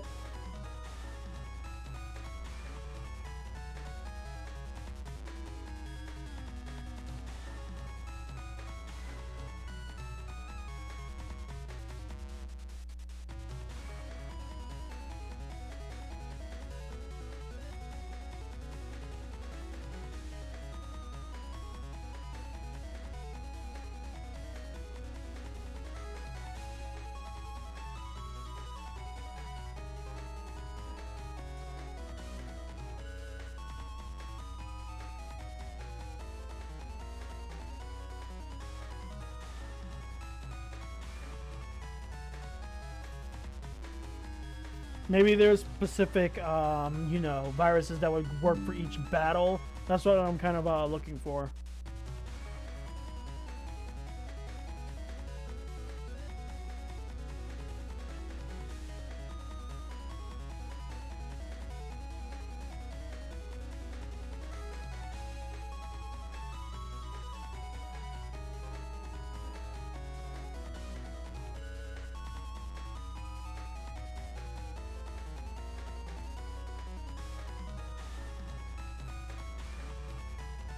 Okay, seems like I'm finding that there's some, hold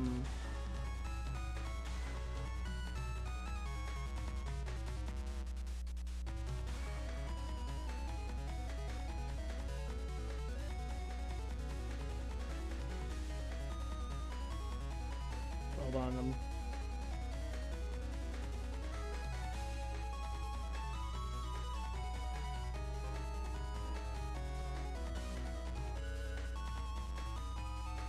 Lower right-hand corner, huh? Okay, so let's see. So apparently, if I get the starfish and another puffer, that'll do. So hold on, let's see.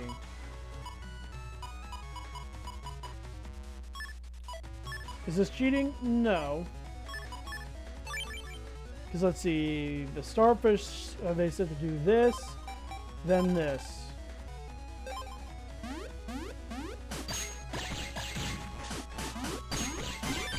Yeah, that actually works.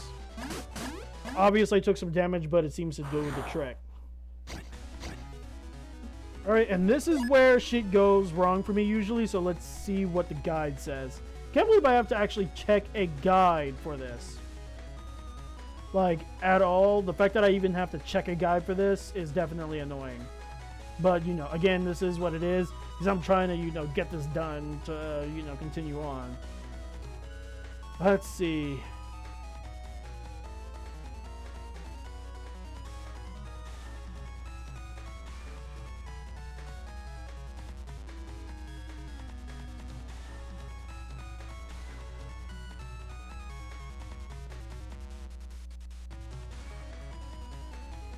Okay, so apparently if I do my own starfish and Medar, that works. So hold on, let's see. And I should have realized that a Medar would be fine because Medar's attacks can actually pierce through stuff. Not break stuff, but it does pierce through attacks in general because it's like a ground type attack. Hold on, where is it? Kind of wish that we could do 3 viruses, but it is what it is. So basically, if we put our viruses like this, this will do because watch. No, you idiot! What was that? It literally said to... Hold on.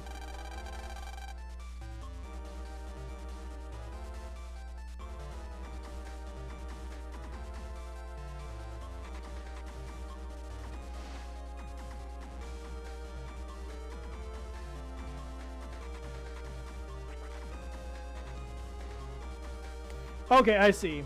I see. I misread that. It was a Puffy and a Medar that could work. Because there's 2 ways to do it, and the Puffy and Medar seem to do the trick. Seems to. But we'll see. So first, let's go ahead and do that Deodon and Starfish combination that was working really well. So yeah, basically when it comes to this game, viruses and their placement matters, as you can clearly see with the Medar. The Medar immediately was aiming for the pufferfish. As for why, I don't know. Because I literally put it in the row in front of another enemy. So as for why it didn't aim on that enemy, I don't know.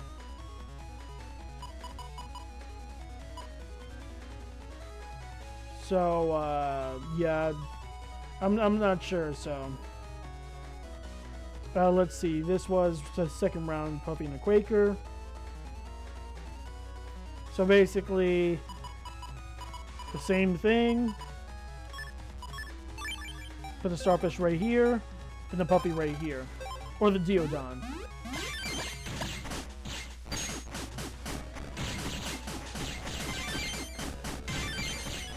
How? It literally said that that would work.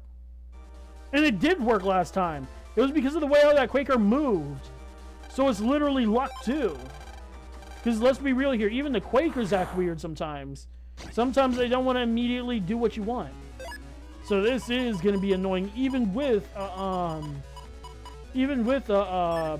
guide. Unless, you know, there's another thing I missed.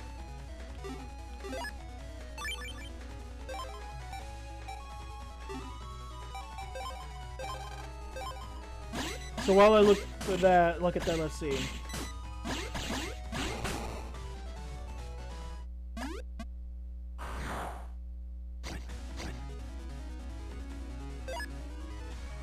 Okay, I think I know what I did wrong.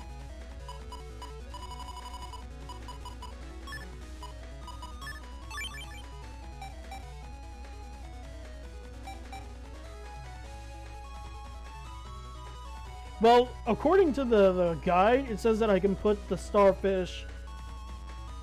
I can put the Puppy,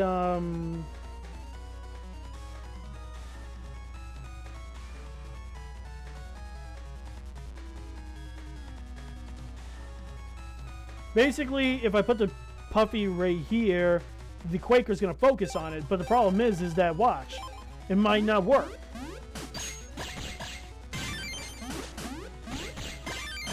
And there it goes. That's the problem right there.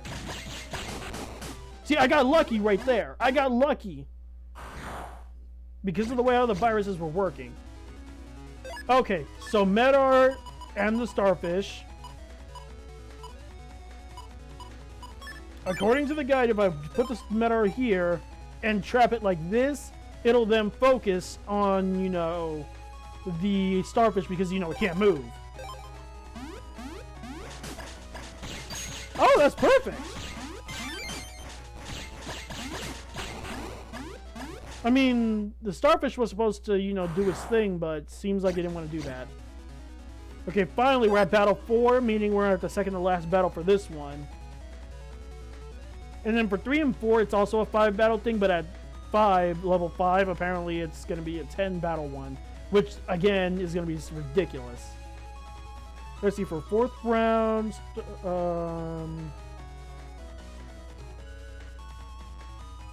let's see.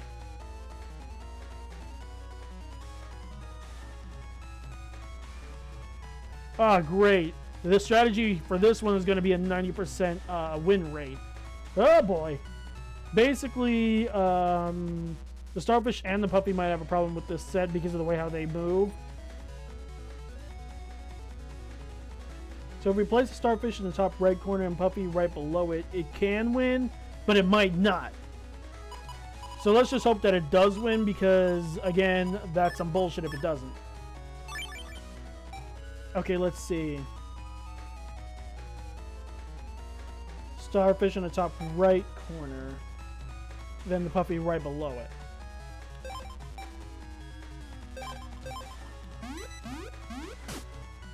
Ooh, perfect, perfect.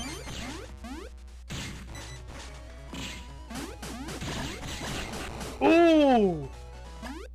Ooh, that actually worked in my favor. Really nice. Now, of course, we're back to the same strategy with this one, but except they're in different locations. And there's... we can't even look at our thing until we pick it. So let's see what the guide says.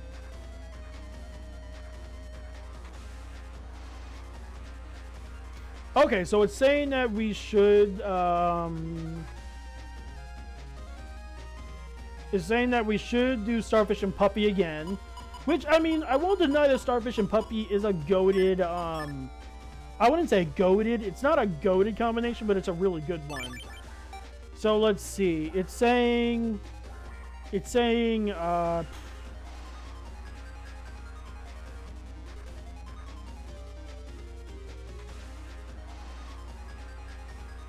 okay, it's not saying where to put them, basically. It's just saying not to put them in the back row.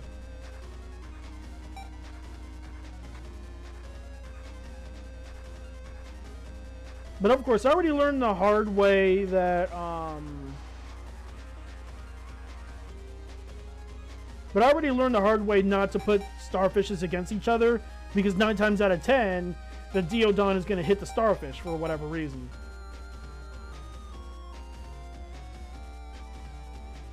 But it looks like we're going to have to, you know, deal with the ice one way or another, because if we put them in the back row, it's going to get hit. And not to mention if we do it like this, we're also going to get hit by the bubbles. And I'd rather deal with the ice than, you know, like that. See? This might be it. There! Ooh, that was pure luck. Amazing. Well done. To commemorate your great virus busting skill, here's a gift. We got anti-damage R. Congratulations. There are other Mr. Progs that are different colors. You should try looking for them. Where are they? I think one is in the comp you're taken to if you do bad things. I believe that's in the green comp, I believe.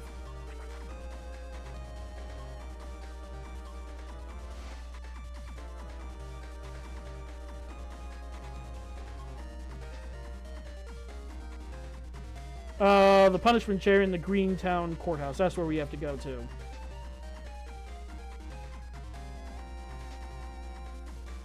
And let me check my screenshot because I did screenshot the thingy. Hold on.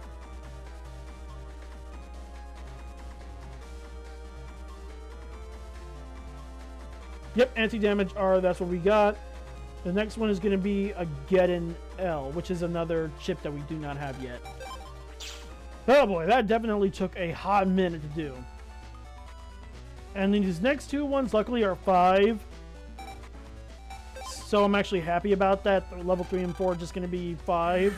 But of course, they're going to start introducing harder viruses, though. That's the problem. As for the 10th one, like I said before, that the level 5 one, that one's going to really be a pain, because not only is it, you know, 10 whole battles, but the last one is against an actual boss, which is bullshit. If you ask me, it's genuine bullshit. Because, like, how are you supposed to expect us to beat that in time, a boss in time?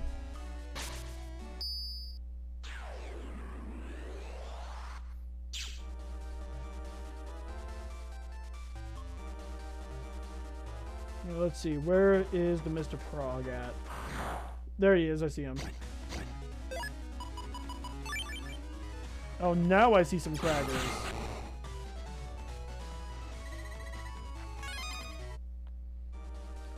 Ew, I do not like that color. I mean, it looks like wood, but it also kind of looks like doo-doo. I'm the Virus Battle Machine version 3. Would you like to enter 5 consecutive virus battles? Yes. Oh boy. Okay, so these are the more grassy type viruses. So that's one thing, but of course, the problem is definitely that Armadillo, because of the fact that, you know, I mean, it does have a range limit, so that could actually work in my favor. Just that the enemy needs to have a strong enough attack. So let's see.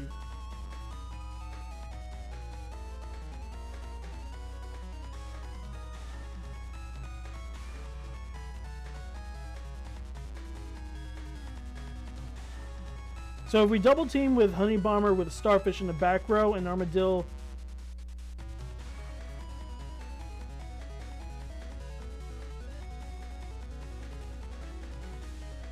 Okay, so seems like if we put where's Honey Bomber? Well, first let me grab Armadillo. Apparently if we do it like this is fine.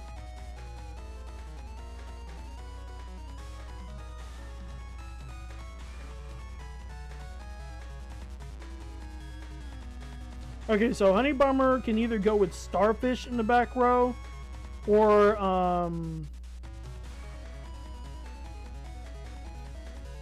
an Armadillo in the front.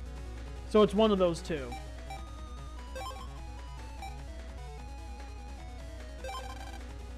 So let's see how that goes. Oh, that's actually perfect! It's mostly immune.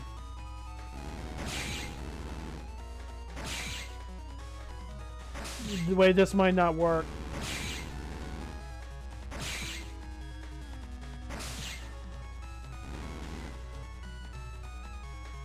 That is not a draw. Yeah, and if you get a draw, it still counts as a loss.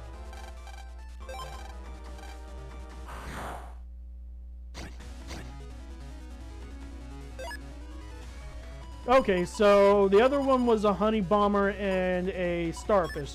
So let's go ahead and do that. Let's do it like this, see how that goes.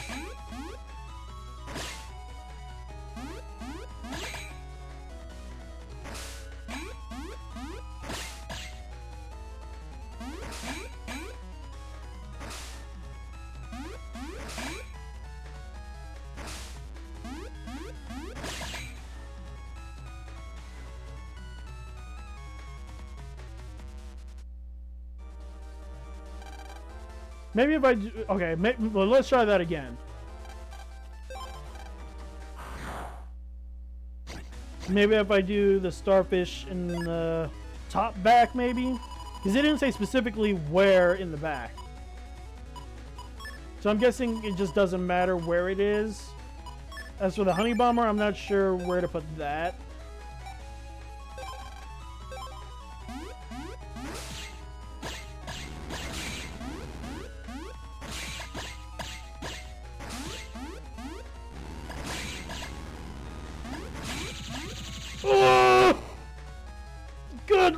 that was... Oh, that was embarrassing. Like, that could have worked. It genuinely could have worked right there. Just that with the...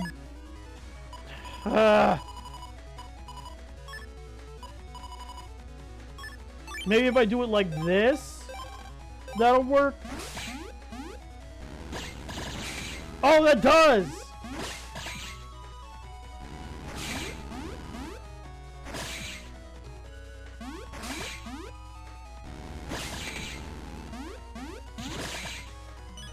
Ooh, right there, right there, right there, right there! Yes! Oh, that was close. That was real fucking close. Honestly, I still might do, depending on how the things go, I might do the last one off screen. Well, not the last one off screen. I might do the other one off screen and then leave the last one to do on screen. That's what I might do, but we'll see. Okay, so the Honey Bomber and Shrubby. The Shrubby is definitely going to try to hide behind the thing, but I do believe that the Meadow might work for that, so we'll see.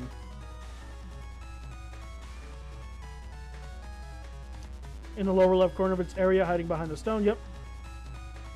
If you occupy with a virus of viruses, what is that wording? Doing the same, it keeps attacking them and just hitting the stone. Double team him with a gunner and a puppy on the same row as him for flawless victory. Ooh, that actually would work. A gunner and a puppy.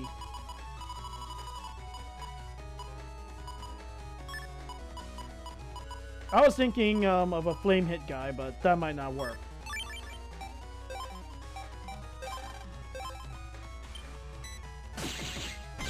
Yeah, because it wouldn't really matter.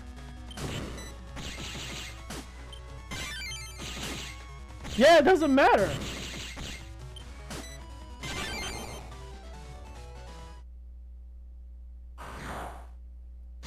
Let's see, and this is what, round 3?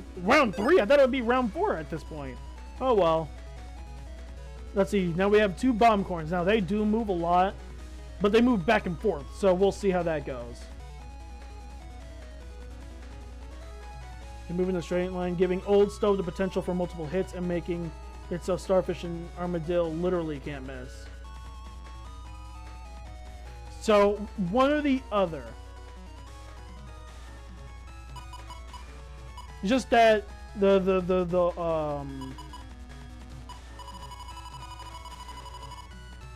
and sadly we can't do multiple of the same virus. I don't think so.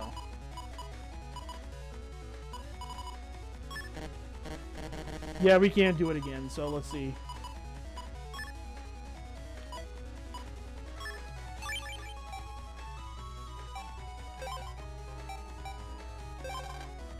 Yep.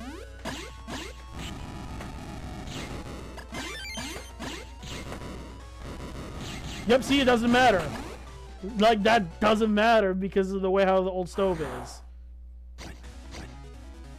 Battle 4.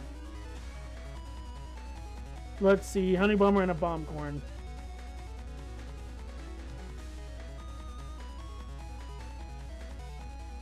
So we can either go for Starfish and Old Stove or Bomb. So obviously Starfish is off rip, and we can either do it with Old Stove or Armadillo. So I'm going to go for Starfish for this one, and then go for Old Stove. Starfish can go... I don't even know if Starfish can actually float. Apparently not. Old Stove can go right here. Because again, it doesn't matter where it hits.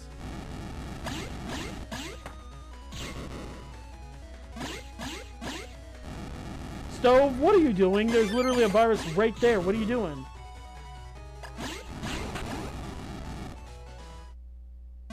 That was weird.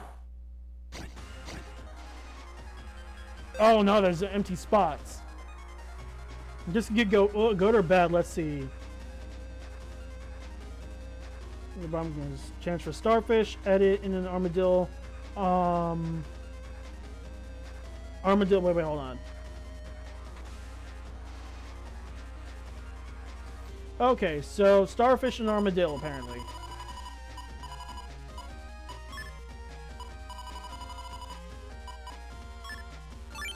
The problem is it didn't say where to put the starfish, though. That's the thing. Maybe I could put the starfish right here, and the armadillo right here, maybe? See how that goes?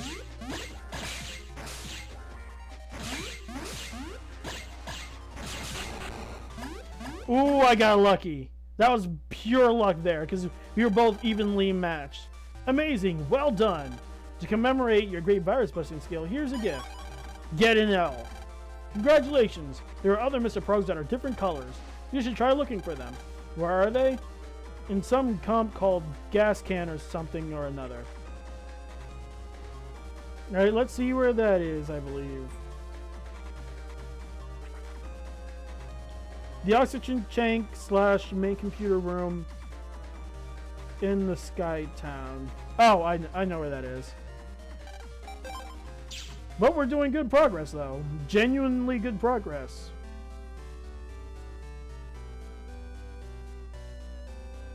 Like, that actually did work out faster than expected. So I'm actually glad that I looked up to see if there was a strategy for this kind of thing. Because honestly, that kind of thing I'm not good with. So I'm like really happy that there was a strategy to do it. Because otherwise, I would have genuinely gotten annoyed. If anything, like I said before, I'm just dreading the 10 battle one. Because that one is definitely going to be some bullshit.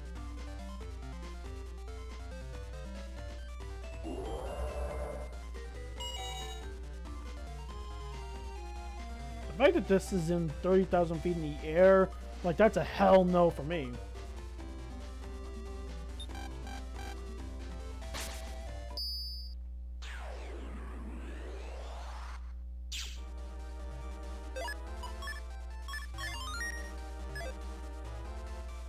Nope.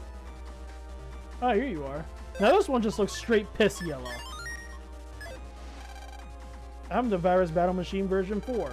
Would you like to enter 10? It literally said, it did not say 10 for level 4.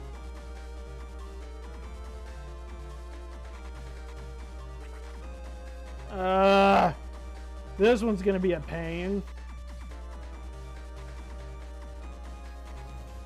Luckily, this one doesn't have a boss at the end, but still.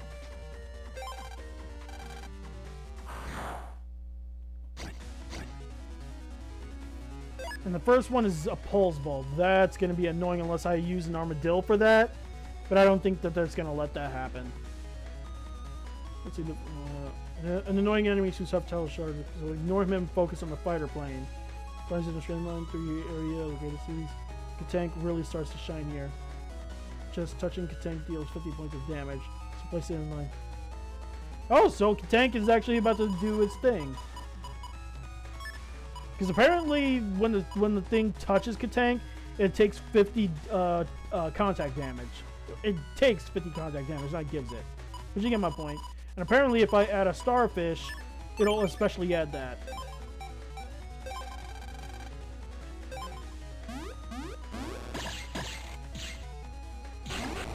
Bruh! That was actually funny. That was genuinely funny. Let's see, round 2. Let's see, another pulse bulb. Ignore him again, which isn't quite so easy this time, of course. I'm focusing on the Katank. Starfish in the back row middle, and Honey Bomber 2 squares ahead, apparently.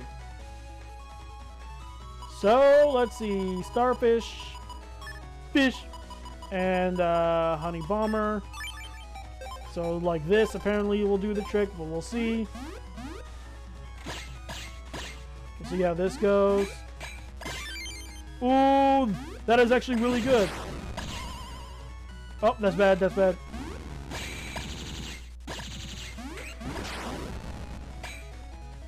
No, no, no, no, no.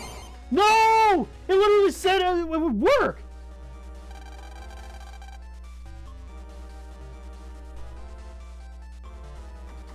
Oh, it says that it can, not... I really wish that it would say, you know, hey, this might not work. It might not work. I hate this. And this is one of the reasons why I cannot stand this, because all it takes is just one unlucky moment, and then boom, you lose it all. Because this is literally RPG mode. This is straight RPG mode if you think about it. That's all this is.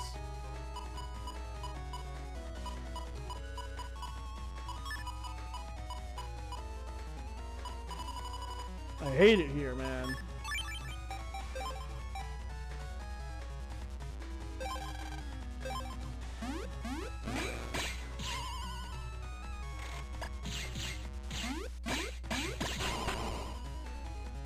I actually lost. Are you serious? See what I mean? It's the luck. It's luck based. It's literally luck based. Because I'm following the guide, and it does for the most part work. But apparently, depending on how the viruses act, it could make or break it. Which again is stupid.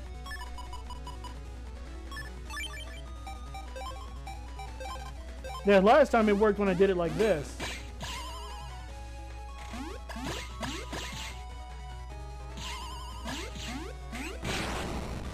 Ooh, okay. That actually did work that time. Now this is the problem.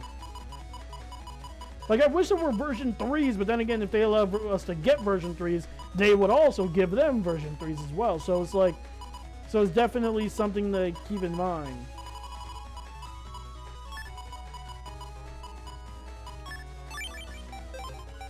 Okay, let's try this again.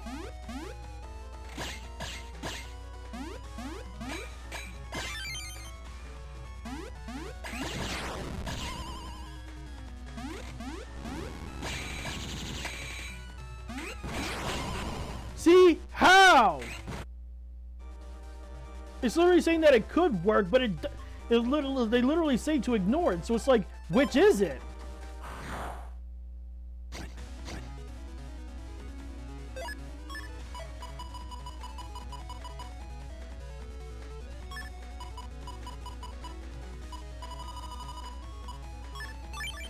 My God, this is annoying.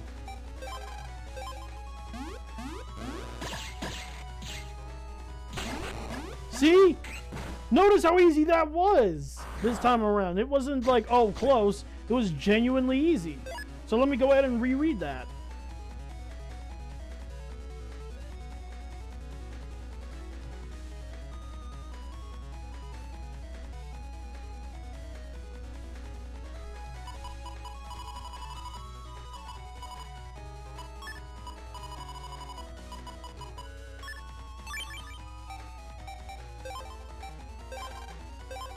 Like, this part I don't get.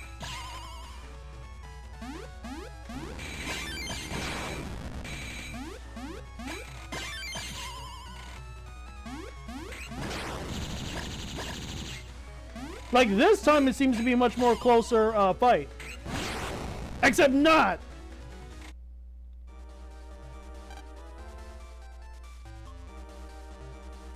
Like, it's saying that we should ignore it. Ignore the pulse bulb, and, you know, obviously it's saying that it's going to be harder to do so. But I don't know what more to do.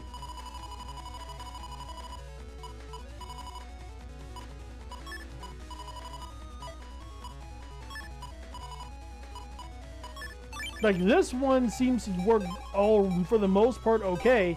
It's just that after that, that's where shit goes wrong.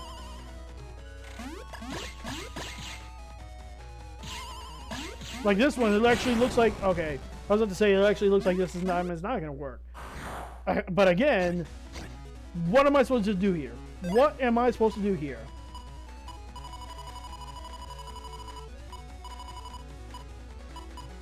I'll try it one more time, and after that, I'm going to look for a different, strategy, because clearly this ain't working. Like, I like how it's saying we should ignore it, but it doesn't seem to be doing that.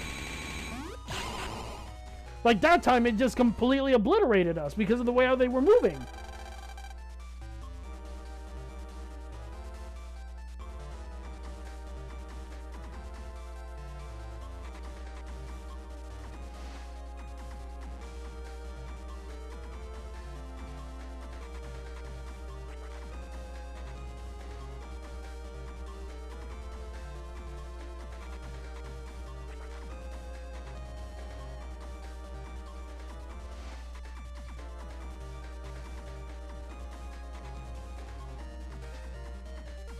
Yeah, this seems to be my best bet.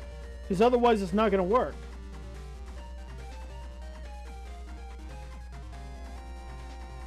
So basically, I'm going to literally have to butt my head against it until it works. That's what it seems like. But again, it shouldn't have to be like this. It genuinely should not have to be like this, where you have to butt your head against it until it works. And according to it, this is the best thing. Like, this is the best strategy, apparently. And it's like, okay, I get that, but come on, there's gotta be, you know, something, you know, that can be done. Like, see? That time that did it.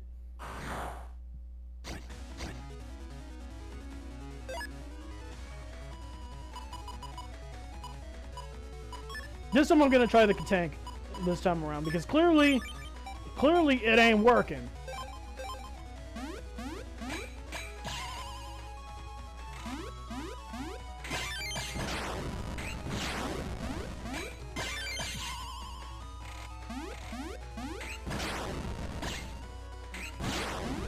So how is it that time it worked? Unless it was just pure luck again. Again with the luck thing. Okay, so we got two Katanks. How is this one gonna go? Let's see.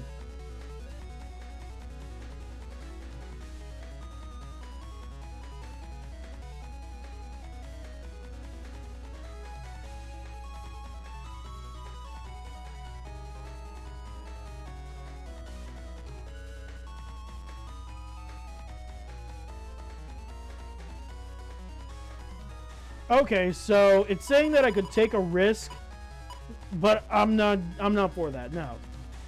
It's saying that I could take a risk by using a Puffy by putting it in the upper left corner, but apparently it'll only get hit once, but only for half damage. Which will include its rate of fire. Good, but who knows? Wait, hold on. Where's the haunted candle? Because apparently haunted candle also is really good for it.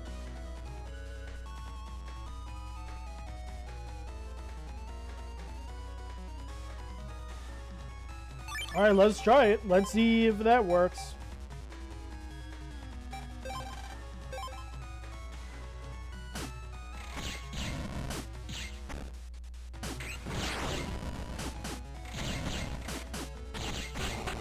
Alright, fine.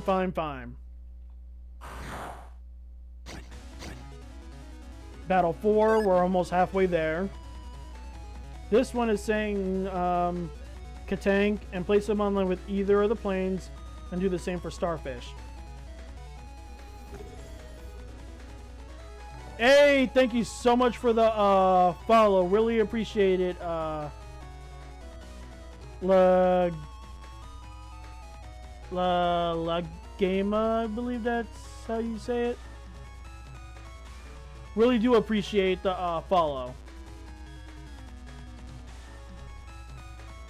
Let's see.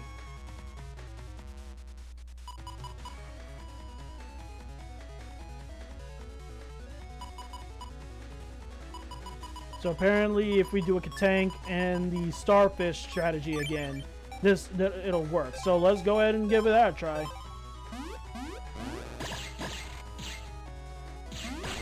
Bruh, that was actually pretty funny. Like, that actually is genuinely funny. Hold on, Chad. Gotta deal with the computer being weird again. Give me a sec.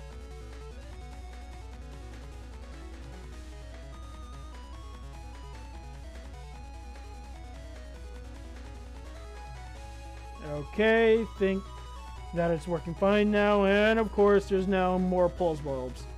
And this time you can't even ignore them, so hit them hard instead. The attacks of a Heady A, Snake Arm, Armadillo, and Earth Dragon can pierce the shell. So let's see, Armadillo in the front or middle row. And Heady A anywhere is a good bet. But of course, pulse bulbs are unpredictable, so it's a crapshoot. So first I'll try the Armadillo and Heady A. But if that doesn't work, I'm going to try the Earth Dragon. Except, again, the Earth Dragon is pretty... it is pretty, what is it? Unpredictable. So that could be a problem. Like a genuine problem. Let's see. Where is it? Armadillo. And let's see, where is it? Nope, that's not it. Where is it? Ah, Heady A. Okay, hopefully this works. So it said the middle or front row. Wait, or was it the back row that the guide said? Front or middle row, so... I'm going to put it in the front row to give it the most range. And then the Heady... Oh, it does have an aura. So this actually might work. And the Heady A apparently could go anywhere, so we'll see. Okay, this actually might work. Okay, maybe I should have put the... Maybe I should have put the Heady closer. Wait, how did that not count as a hit? Okay. No! It was right there! It was right there! Oh my gosh, why do they have to count draws as a loss, especially when the enemy has less health? Even fighting games during this time around would say that the person with the least amount of health would lose. Come on! Oh, I gotta do that all over again. Ah! Oh my god. I'll have to deal with that luck thing in the second battle all over again. Oh my god. All because of the time. Literally all because of the frickin' time. Jeez, man. Now I gotta deal with this all over again.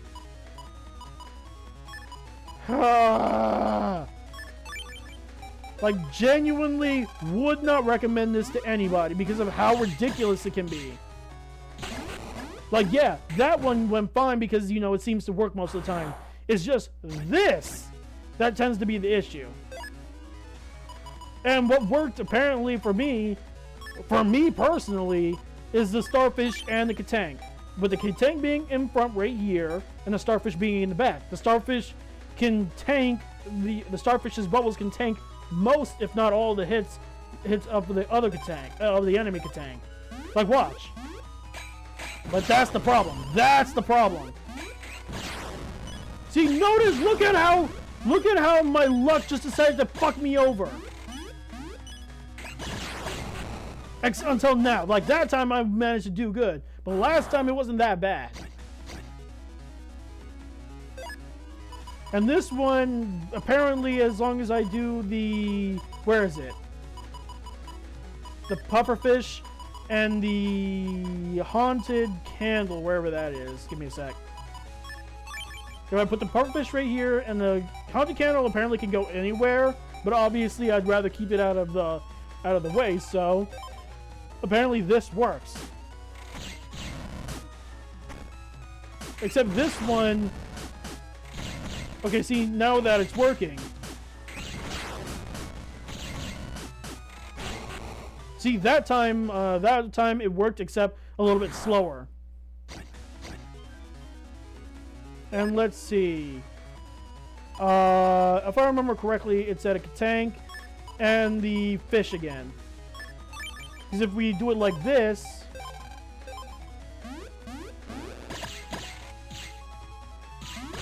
See? That goes fine. But this is where things also go wrong again. Okay, so since it said that the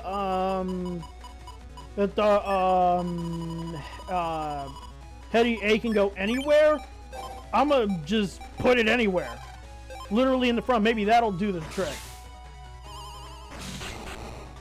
What was that? That time it won because it's apparently contact damage did it? Sheesh. Now this one, I think they're going to say the Starfish and something else. We'll see. Hold on.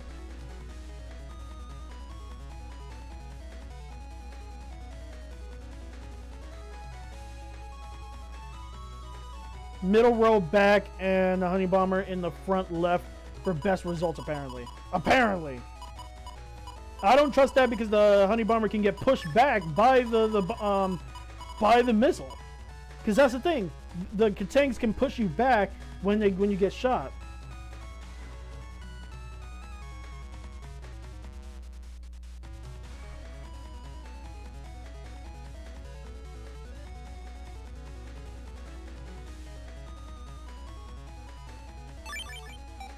Apparently, if I do it like this... Wait! Oh, for fuck's sake, fine.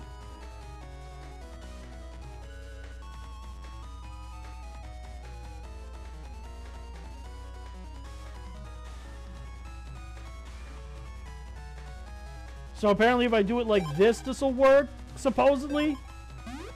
I don't see how, but we'll see.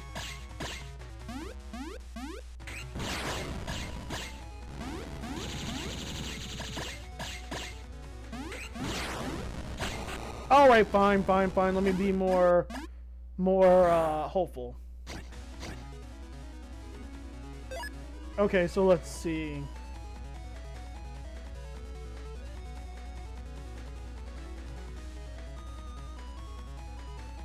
Okay, so apparently he can tank and starfish again. Okay, we'll see.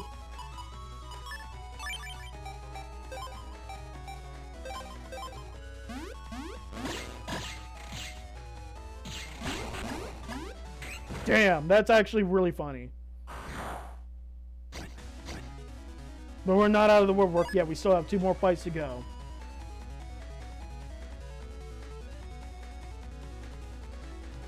Starfishing can tank again, so... I wonder who found out about how easy this shit is. Oh, this is a problem.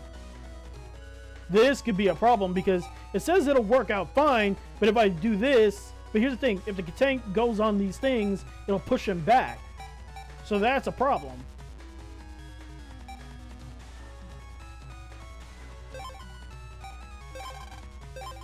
Just watch.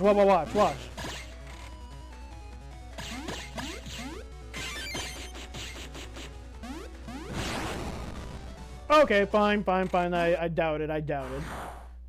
Gotta give him some credit.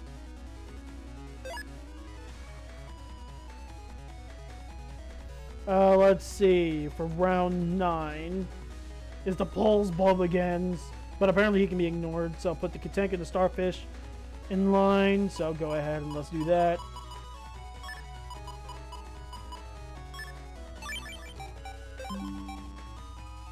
And of course, it doesn't matter because if I put this right here, the starfish is going to get pushed forward, so it doesn't even matter. No. No! Are you kidding me? It's the, like, they say that I can ignore it, but 9 times out of 10, it immediately zeroes in on me. It literally does that. And the worst part is that lucky hit that I got with that armadillo last time. That's not gonna happen again. That was like a 1 in a million chance of happening because of, you know, contact damage. Oh my god. They should have pointed out this is not 100% foolproof because of how stupid it is. And the worst part is that the other times it worked. The other times it literally worked. That's what's insulting about this, is that it worked. But because of the fact that I have to, you know, put the enemies back here like this, you know, suddenly it works. But because of the placement, it does not work. Jeez, this is getting annoying. Like, genuinely annoying.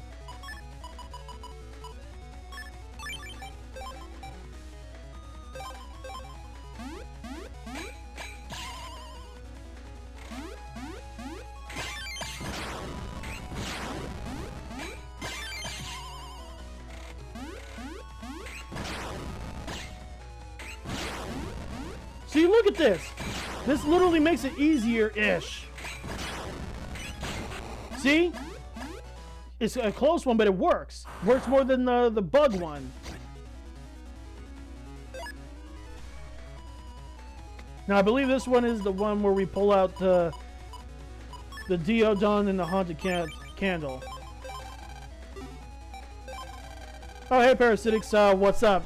As you can see, I'm in the middle of doing what seems to be like a RPG version of Battle Network, where I have to pit viruses against each other in order to get the last Mega Chip in order to open more of the post-game stuff. But, sadly, it's obnoxiously difficult. Even with the guide that I'm using, it still is like a hit or miss, depending on if the viruses, you know, like the way how their movements and attacks work, it's all up to luck sometimes. Like right here is actually one of the more easier ones, hopefully, because sometimes even this doesn't work. So let's see, where's the good tank? So we gotta grab that and the starfish. Yeah, the plane tends to be the easiest one because of the fact that it goes in a straight line. And because a tank, when it runs over something, it does mega damage like that. Well, it does 50% of 50 HP worth of damage, is what I mean to say. It's just that the pulse bulbs are the annoying things. And, like, no matter if it's 1 or 2, it gets annoying right then and there because of the fact that they block all attacks until they open up. But when they open up, that's when they attack with a paralyzing stun. So yeah, this could get very fishy, really hairy really quickly, if I'm not careful. Because even though I'm about to use enemies that, viruses that can pierce their, the pulse bulb shells, the pulse bulbs can still stun me, leaving me open for more hits. It's very annoying. See? Even though he's, you know, covered, he can still get hit.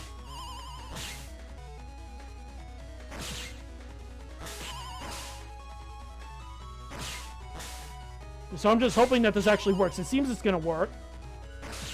Come on, just one more! One more! One more! One more! Please! No! And that's the other thing, is that I have to kill them before time is up, otherwise it counts as a quote-unquote draw, meaning I lose. Doesn't matter if I have more health or not. Once the time is up, that's it. Which again makes this annoying. Like, yeah, I get it. This is 10. Well, it's not even post-game stuff because this, you know, this was a thing since Chapter 3, and I didn't know about it until now. But still, and I have to do this for 10 whole battles. Like, luckily this is the version 4, and there's just one more version after that, version 5. But it still is very obnoxious to deal with. Like, I just wish that this was like a, you know, a battle against Megaman. This would be easier, but obviously, you know, they wanted to make this, what is it? Unique. So yeah, certain battles work out while others do not. Like this one is like nearly foolproof. As you can see, I just killed them very quickly with that one. But the problem is that depending on, you know, the virus placement and who they're paired with, sometimes I can't even ignore the pulse bulb. Like this one, technically I can't. And the worst part is that the guide says I can use a starfish and a where is it? Honey bomber, but I tried that multiple times only to keep losing. So the only thing that seems to work is this right here. And you'll see what I mean. It's going to be risky, but it does fairly work.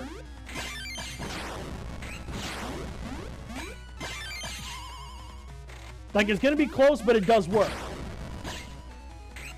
Like, right now, this seems to be one of the more better hits, but not really. Yeah, that one was close, but it did work. It did happily work, so I'm happy about that. Now for this one I need a pufferfish and the haunted candle. If I put the pufferfish back here, it is going to get hit once by the tank right here, but then the pufferfish will get mad and then start shooting faster, while the haunted candle will hit anywhere.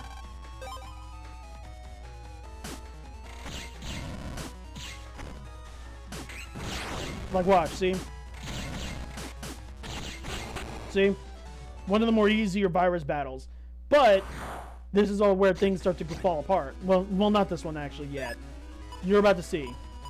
Now for this one, we just go back to the tank and Starfish again, because like I said before, Starfish will hold the enemy in place while the tank will run it over, doing 50 damage.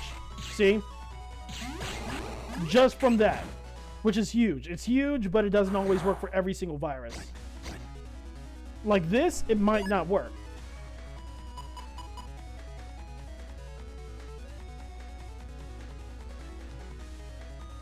Yeah, no, it won't work because of the way how how slow it is. It's not gonna work. But the Armadillo and the Hedier did work twice on me. I think twice. One of the times it worked because there was like a it was doing contact damage in multiple hits because it was like mid attack. But obviously, you know, it's gonna be, you know, a pain to deal with.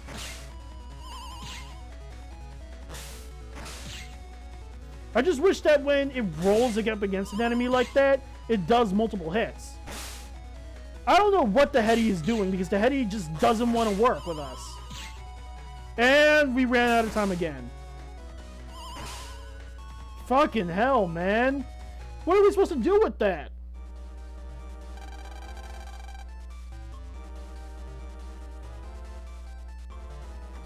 Like, even the guide says, and the worst part is that even on the last round, there's another pulse bulb location spot.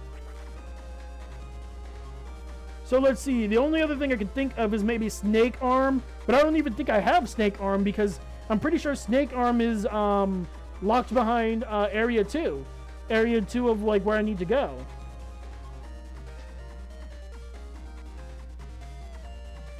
Like, I'm pretty sure it's like I can't even use Snake Arm.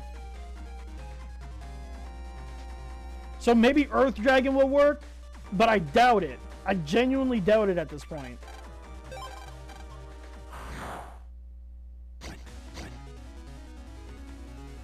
But like I said before, if this does, you know, keeps us preoccupied until the end of the stream, I'm just gonna do this off screen, and save the last part for the next stream. That's what I'm gonna end up doing.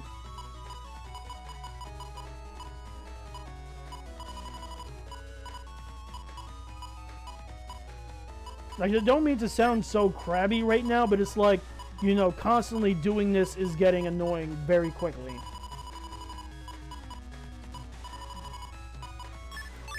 And what makes it annoying, again, is just the RNG of, like, the enemies moving, when they decide to attack, how they decide to attack, and whatnot.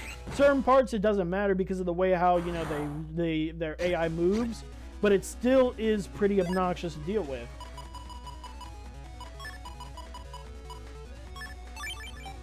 Like this is from what I'm seeing, it seems to be a sure way to work, but it might also be too risky.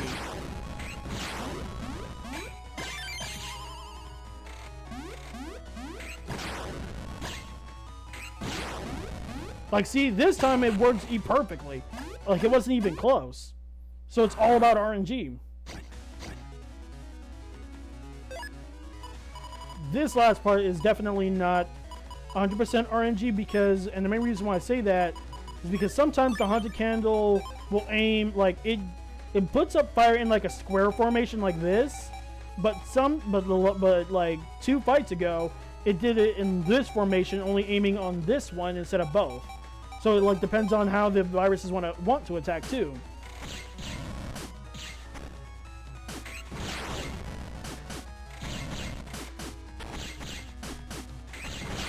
Oh, Stale Cheeto got diagnosed with something. You're so happy. Yo, trust me, same here. I'm happy to hear it too. Like, I was cracking up when I heard about it because it's surprising to hear that the Stale Cheeto has a heart, you know? Because I was not expecting to hear that the Stale Cheeto has one.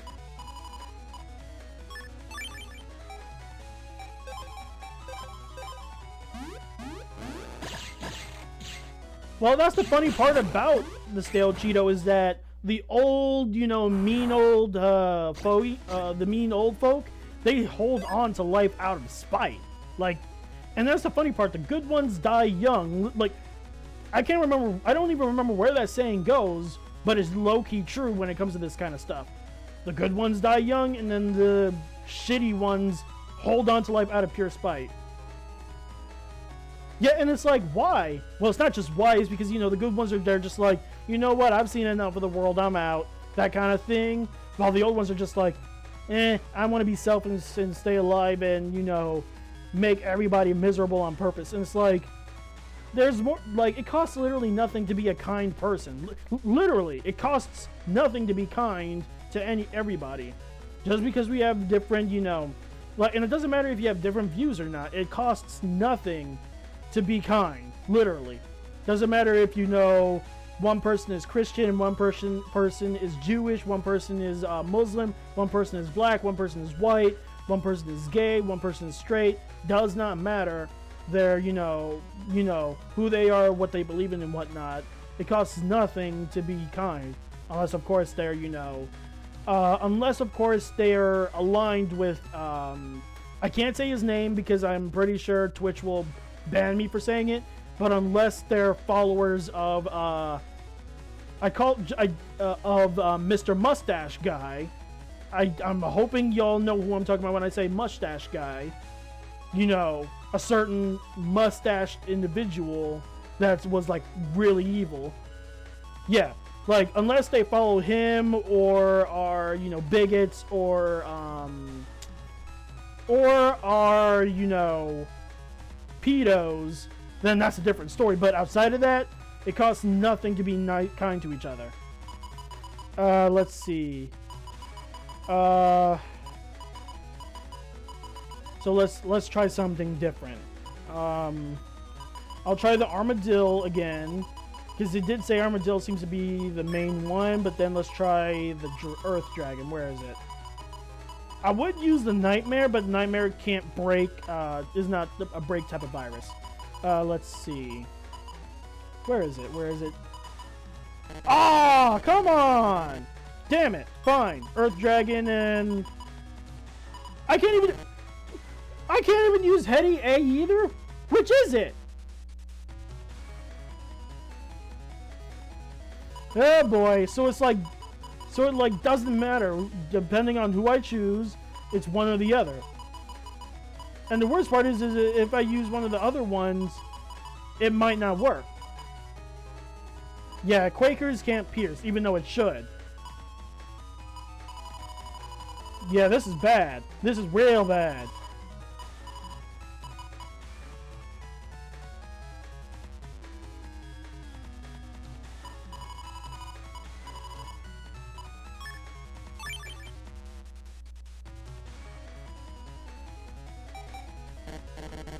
And of course it can't hover. Hopefully this works, but I doubt it. We'll see. Oh, come on. You can do better than that. No! No! Oh my god. Here we go. Wait. Please. It is right there. Please hit. Please hit. Please hit. Please hit. No! It missed! It fucking missed! Oh my fucking god! It was right there! It was literally right there. Why do they have such a short timer on that? At least that time it seemed to genuinely work. It genuinely seemed to be working. Oh my god. And the worst part is that this is... What game are you playing next? It depends. If I hit 50 followers before the end of this playthrough, I will be doing what is it? Resident Evil 4. But if I don't hit 50 followers before then, I'll be doing Wario Land 4. Because that's been in my suggestion box for like how many months now, I believe? Like a good few months, so I wanted to get that out of the way.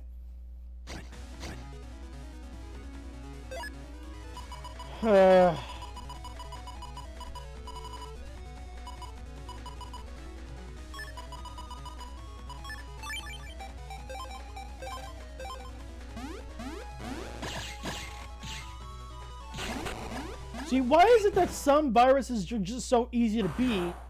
Well, virus teams. Why is some virus teams just so easy to beat while the others are just like obnoxiously difficult? Like, it makes no sense. It should not be this, you know, annoying.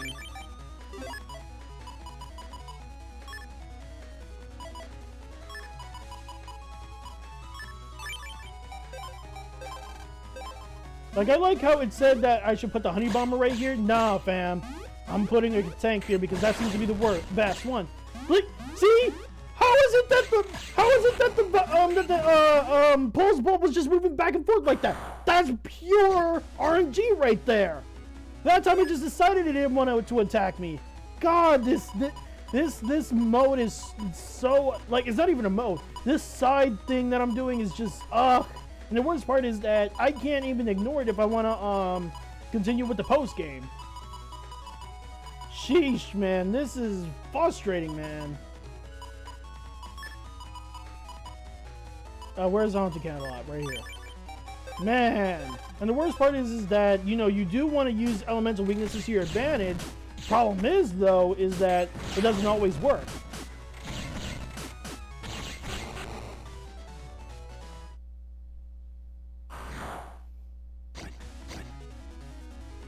And like I said before, some, you know, virus combinations are just easy as hell to do. Like this right here. Like this is easy. It's like brain dead with this one because of the you know, the tank, if it runs over, it does 50 damage like that.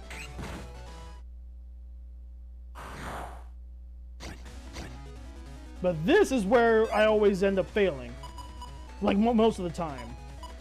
It's just that once I pass this, I'm currently playing Bendy and the Ink Machine. I cannot play at night.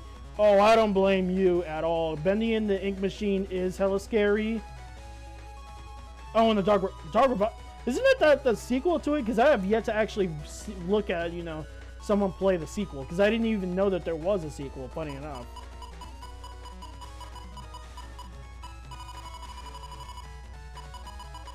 Oh, boy. Okay, Earth Dragon. Can't believe I can't even use a Starfish because the Starfish is the most active of the enemies. Unless I use the Meteor on the back. Actually, that could work. So I could put the Meteor on the back.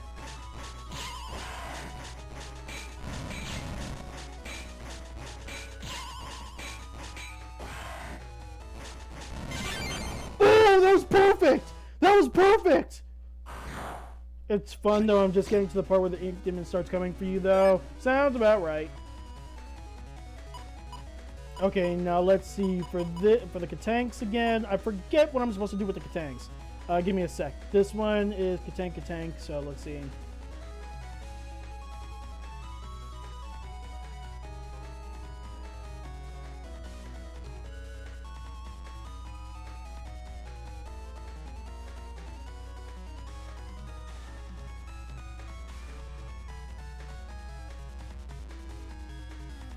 Okay, so it's saying Starfish. I tried FNAF Secret of the Mimic, but I can't do it. Yeah, I don't blame you. That's why I'm a bit iffy. Like, I'm happy to do horror games now, but at the same time, depending on the horror game, some of them might take a hot minute to do. But of course, for those kind of stuff, I might start doing 2 games. Not at once, but over the weekend, like do, for one weekend, do 2 of one game, 1 of the other. Then the next weekend and kind of do it back and forth. Not that I'm scared, I'm just low-key too hard for me to do. Yeah, no, I don't blame you. Especially with FNAF. FNAF can get very difficult these days. Like, very, very difficult.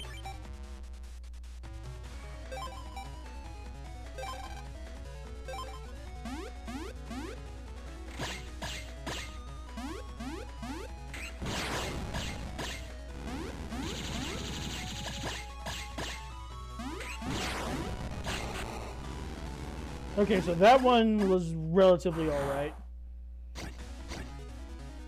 Yeah, the first part is already annoying. I think my game just bugged out, though. Yeah, FNAF is also, like, hard because of the fact that it might have potential bugs. That's the other problem that it has.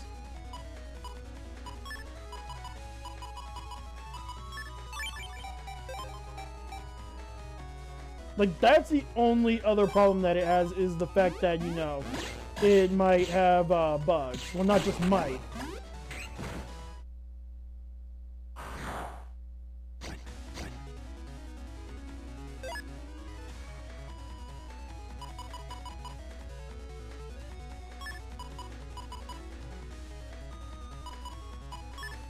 Watched Corey play it a bit ago. Yeah, I haven't seen him play it, but he did get to a part that I agreed with, where he was just like, nope, I'm leaving, I'm black, I ain't about to, you know, sit there and watch you power up. And I was just like, yeah, that's definitely me as, you know, as a gamer. I ain't sticking around.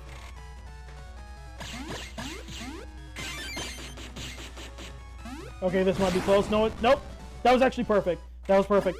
Let's see. Which one is this one? 8 or 9? Please tell me it's 9. Nope. Wait, it is 9. So I did manage to get it. Okay, 9. Let's see. Because it was 9 that I was stuck on. Well, no, it was 8 that I've lost to, I think. Or was it 9?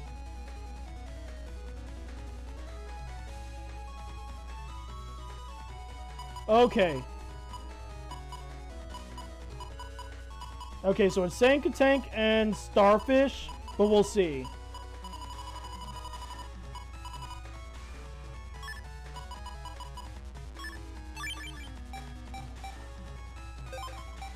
See, the problem is the pulse bulb right here. If I was able to put the Starfish back here, then I wouldn't have to worry about, I don't know how YouTubers are so good at games like that. That's because they have, you know, that's because they have, like, you know, experience with a lot of games under their belt, especially Markiplier.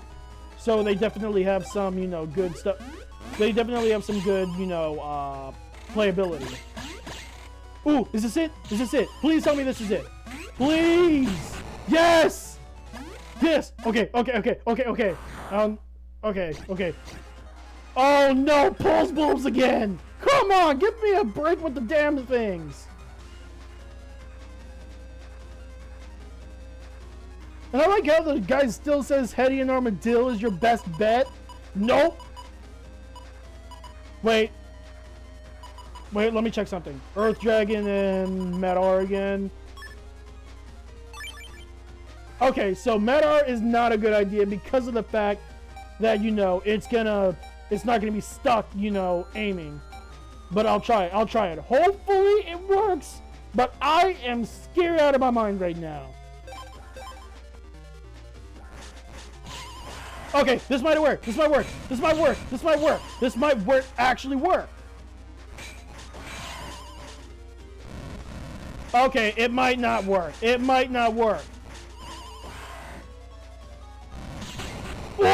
that was perfect. Oh, finally. Fucking finally. Amazing. Well done. To commemorate your great virus busting skill, here's a gift. Winrack asterisk. Oh, wait, hold on.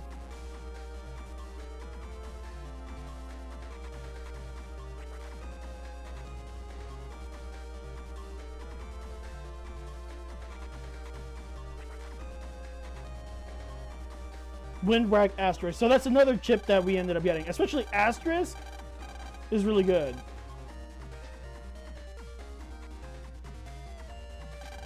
Like, Windrack Asterisk is actually really good to get. Especially when it comes to PvP, but it's also just really good in general. I wouldn't say it's a powerful chip, but it is good against, you know, removing auras. Especially since, you know, in Gregar we don't have any, you know, good wind attacks like that. So for the last, what is it? For the last, hold on, my brain's not braining, give me a sec.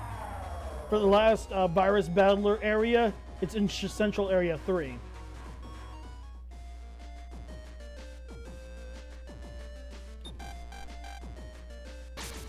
So let's go ahead and go in there. But yeah, when it comes to YouTubers, they always have like a lot of experience under their belts, and also just being gamers in general. But I will say, not every single excuse me, not every single YouTuber is a gamer.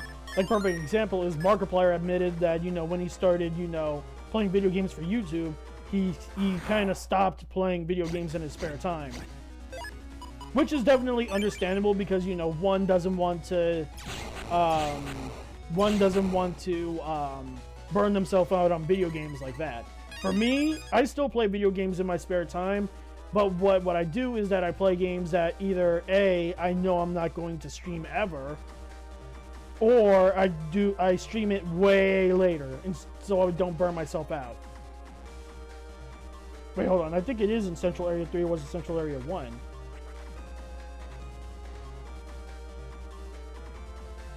Through warp hole. There's a warp hole. Hold on. Oh. No, that's Lab Computer 1. What warp hole is it talking about? Give me a sec. Oh, that warp hole. I play games that I don't want to share, lol, even though other people play it. Yeah, I don't blame you. For me, it just depends. Like most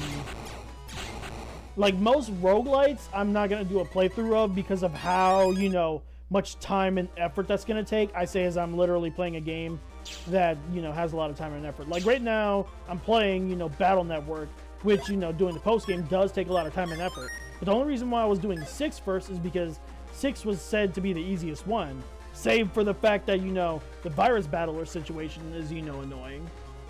But outside of that, when it comes to roguelites, I may or may not do it. I'm thinking on it. It's just that with RNG and, you know, how I am as a roguelite player, I try to, like, perfect example is there's this game called Ember Knights that I did a, you know, playthrough of when I beat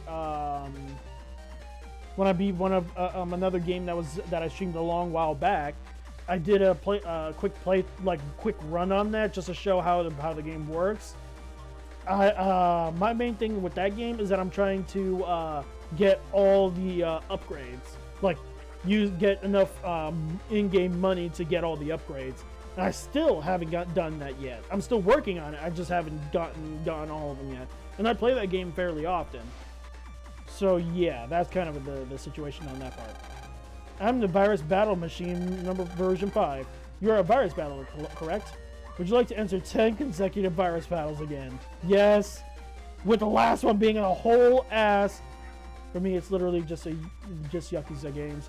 Oh, you would definitely get along with my friend Hunter. He's into the Yakuza games. Oh boy. I am not ready. Oh great, they got even more annoying enemies. Like the sand virus is definitely annoying because it comes out, like when it's in the ground like that, it can't be hit. Unless maybe a Medar can do some damage, but I doubt it. Let's see.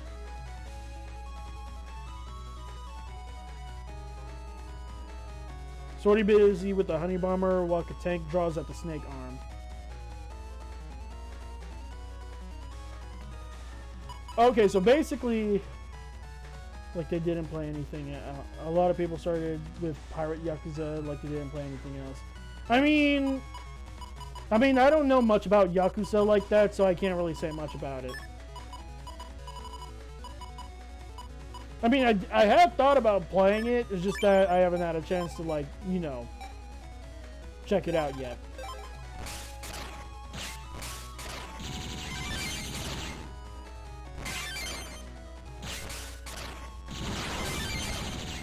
Okay, this actually might work. Bruh! That actually did work. Color me surprised. Oh no, the nightmare virus. Now this is a problem. It's all just the games and the main story are connected, so you just kind of want to understand what's going on story-wise. I mean, that is true, but one doesn't exactly... I mean, yeah, fair enough. That is true. But I mean, I wouldn't say it's their fault for going for the pirate one first. It's probably the same situation as, you know, JoJo Part 3. A lot of people thought that Part 3 was the first one. Even I once nearly thought that before I actually started reading it. Until, you know, my friend Saf told me that Phantom Blood was the first one. Then Battle Tendency, and then Part 3, Stardust Crusaders. Let's see. Round 2 is the Nightmare Medar. Nightmare is quick and he can only be a sword attack like Dark Mech and Swordy. Medar doesn't have the same protection. Double team him with the tank at the bottom. On the bottom middle and a honey bar.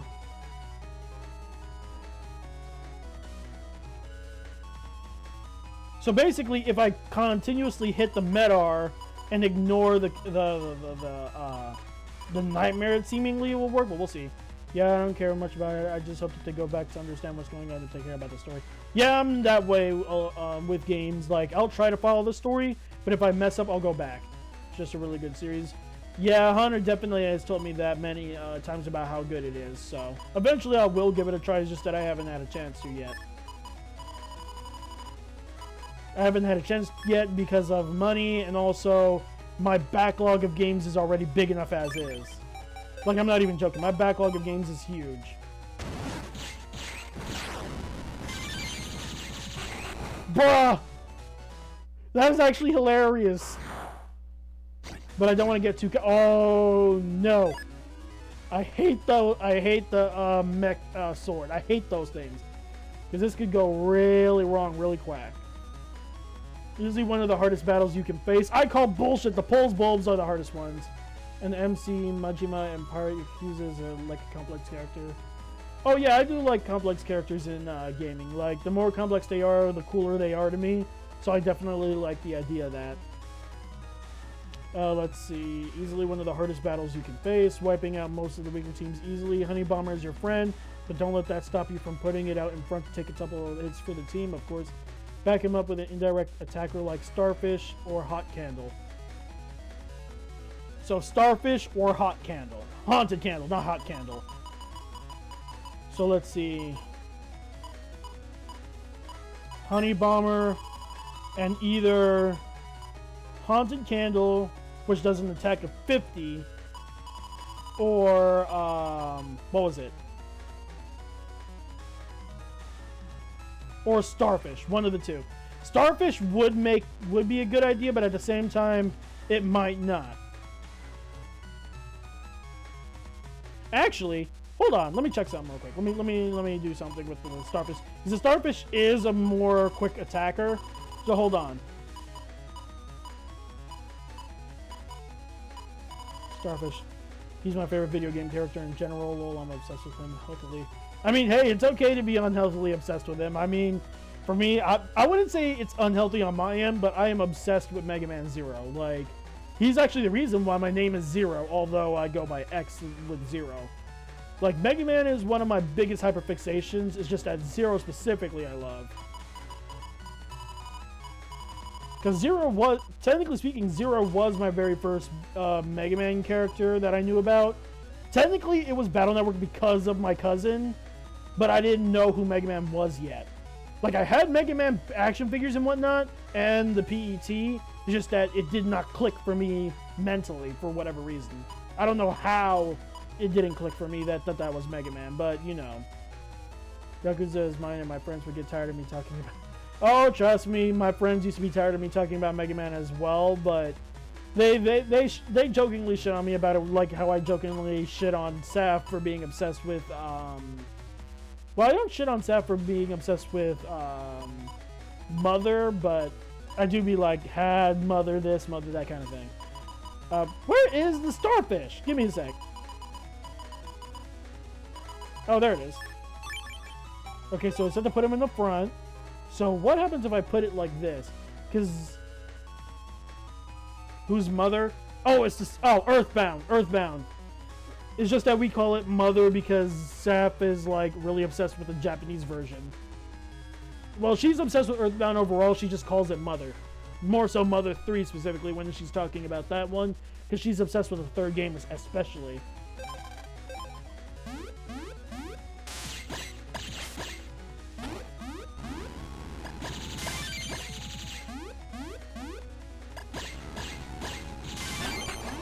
Ooh, that was pure luck. I was scared. Oh, my main on Smash Bros. Brawl. Smash Bros. Brawl is Lucas. Yeah, that was how Saf was. Her main was Ness. And one of her mains in Ultimate is... Oh, not Brawl. That's just Super Smash Bros. As you were saying. Saf's main... One of Saf's mains is Lucas. Like, she loves Lucas a lot.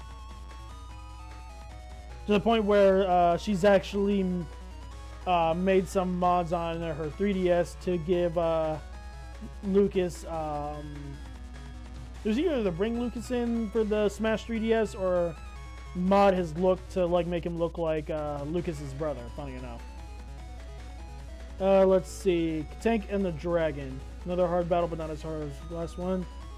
The might of this team makes you wish you had enough megabytes to pull it off. Yep.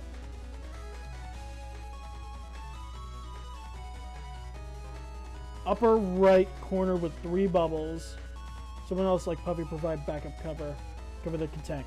Okay, so Starfish and the Deodon seem to be the play. Do it like this, apparently.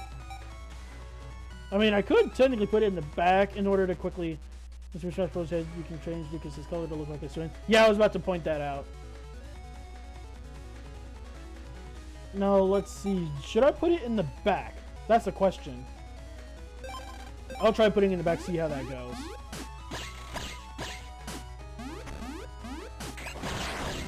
Ooh, this is actually perfect.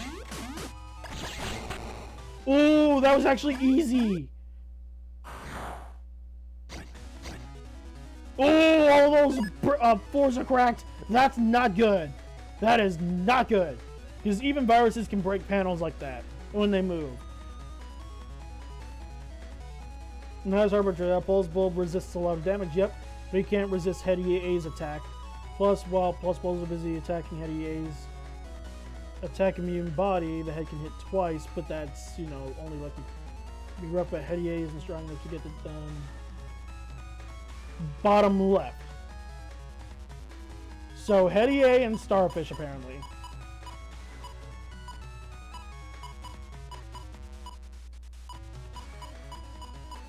Wait, did I kind of wish that they would put pictures of the actual viruses next to them, that way so I can't just constantly have to read it. Okay, so there. Then let's see how this goes.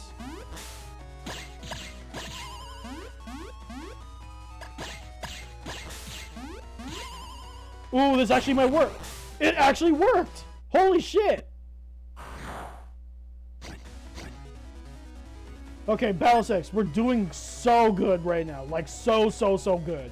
I'm actually happy. And yes, I know that it's actually close to time for me to end stream. But because we're so far, I am not going to throw this battle at all. Once we get the chip, I'll show what the Mega Chip Complete looks like. And then I'll show off the trophies and then I'll end stream there. But let me at least do this. Let me at least finish this. Let's see.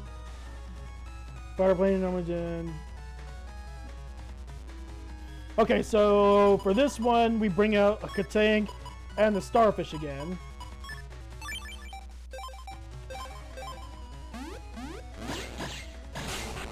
Bruh! That was hilarious! Yo! Okay. What time do you usually end stream? Well, I don't end it at a specific time. I usually end it after 3 hours, but depending on what I'm doing, I'm fine with extending stream time. Whether it's, you know, 30 minutes or an hour or so, depending on what I'm doing. So I'm honestly fine with that. It's just that, you know, some people might be used to me ending stream in 3 hours. Because I always stream for 3 hours a day on the weekends. Let's see. This one is the haunted candle on the old stove. Puffy and Starfish here.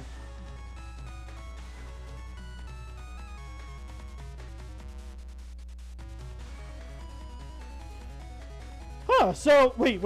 Supposedly, check your achievements too for affiliate. Oh yeah, trust me, I've been checking. Sadly, I haven't hit it yet because of the fact that they changed the rules. Like, I have enough for the hold on. I have enough for the what is it? 24 hours after. Yeah, but the thing is that they updated it. Wait, hold on. Why is my computer being weird? Give me a sec, my computer's being weird. What is that?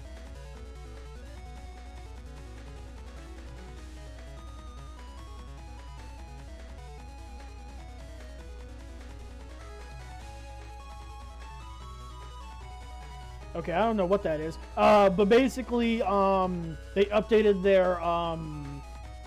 their rules to where now I have enough followers. I just need an average of 4 viewers per stream for the month in order for me to hit affiliate. So I'm actually really close. It's just that, you know, not close enough just yet.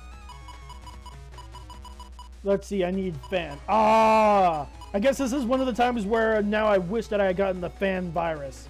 Damn it. I'm such an idiot. Why didn't I use get fan? I should have gotten fan by now. I should have done that. I just thought that fan would be useless, but good to know that wind can actually blow out the fire candle.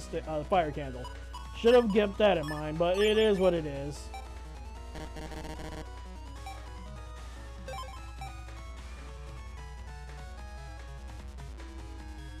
You only need 3 average viewers in 4 different days within 30 days. You sure about that? Because it said 4 viewers within the 30 days. I'm pretty sure it said 4 viewers. They might, remember, they did change it, unless they changed it back again. Because when I last checked, they said that I needed 4 viewers.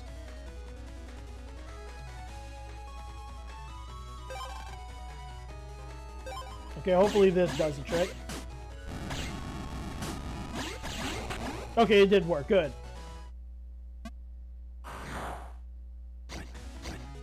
That's not what mine said. Hold on. Gotcha. Yeah, because I'm pretty sure that it updated it to say 4 viewers. Because at least on my end, it said 4 viewers. Big Cat and the Quaker. One is never sees here.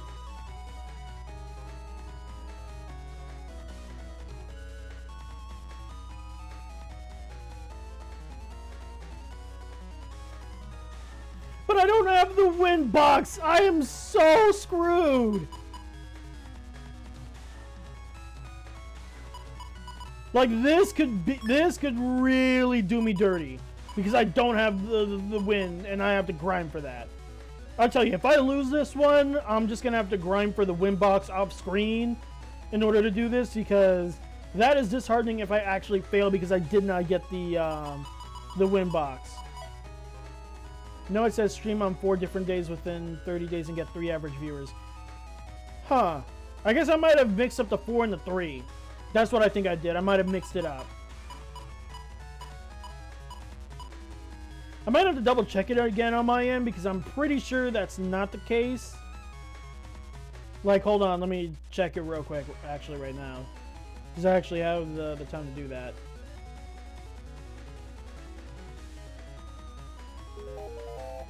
One second.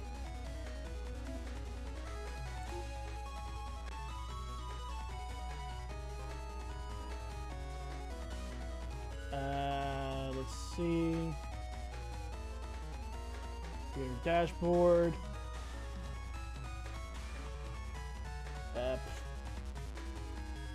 Content. Nope, that's not it. Achievements. Oh, it is an average of 3 average views. I'm pretty sure it said 4 last time. I guess I am losing my marbles. It's the last one. Yeah, I gotcha. Yeah, that means I must have mixed it up in my head. Whoops. Kind of mad at myself because, again, I should have gone for the win box. I just thought it would be useless. I didn't think that it would be so useful. Like, how am I supposed to know that the win box would blow away the big cat's glasses? Like, how am I supposed to know that?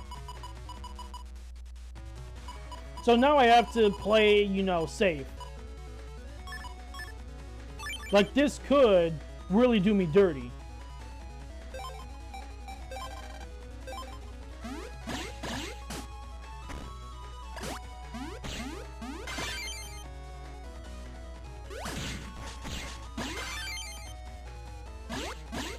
Okay, all it does is just stun me, so it does not hurt me. Unless it does that. That's the... Oh no, this might actually... Okay, good. You should hit for 1 this stream. Yeah, that's what I'm hoping for, because I'm actually doing something that's actually holding me 2-3 viewers for on average. I'm just hoping that it does count for full average, but we'll see.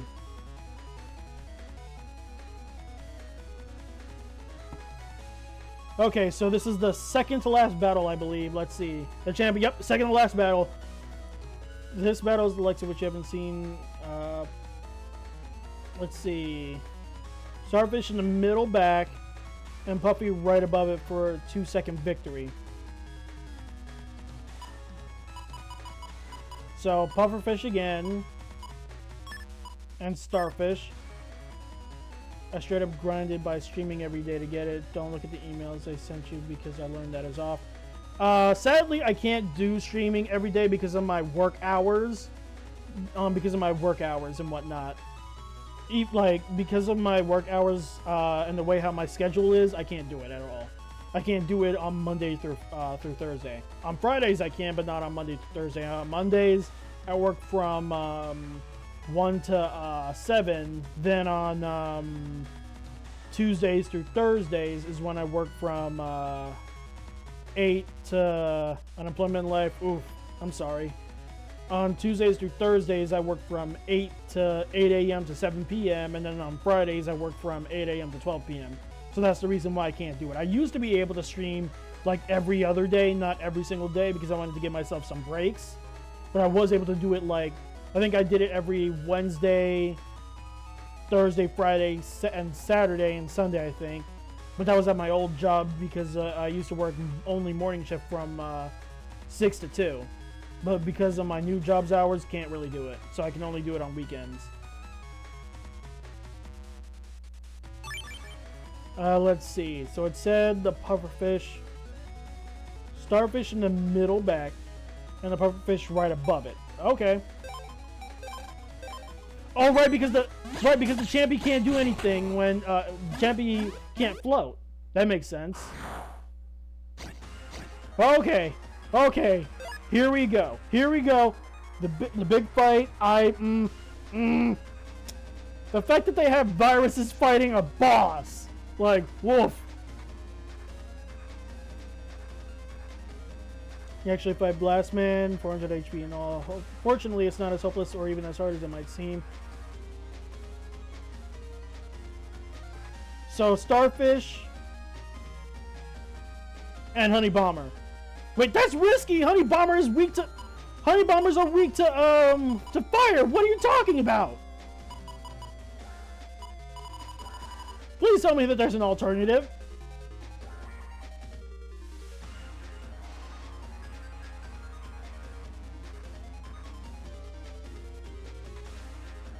Okay, so apparently...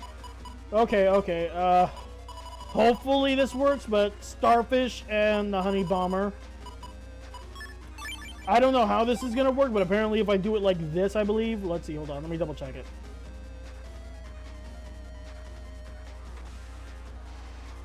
Yeah, apparently if I do this, the Meteor will home in on the Honey Bomber. But the problem is, though, is that Honey Bomber is grass. It's a wood type virus. Made 1 cent so far. Let's go. We're up. Yeah, I feel you on that one. I'm hoping, you know, shit goes well on my end as well. But yeah, it seems like the Meteor will home in on the Honey Bomber. But the problem is with the Honey Bomber is that you know, it's weak to fire attacks. Meaning if Blastman tries to hit it, it's done. Unless, of course, you know, the bubbles immediately do him dirty like that. Oh! Okay, this actually might work. Holy shit! That actually won! That actually worked! And we got Virus Muster. Amazing. Well done. I lose. You've completed all the matches. Here is your gift. Django 3D. Congratulations. And I believe we got all, Yep, we have all Mega Chips. Wait, where's the trophy for? Where's the trophy saying that I got all 45? That's odd. But I got it. So they did update it to where, you know, you can get, Django 3. But good to know, good to know. So let's go ahead and show off the new mark for it.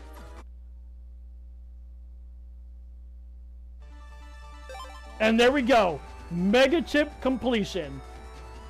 Next is dude, Twitch pays per 1K views on ads. Like, yeah, it's pretty iffy, and it's like $3. Yeah, it definitely is a bit iffy when you're first starting, but as you get bigger, they do pay more and more. So I'm looking forward to that.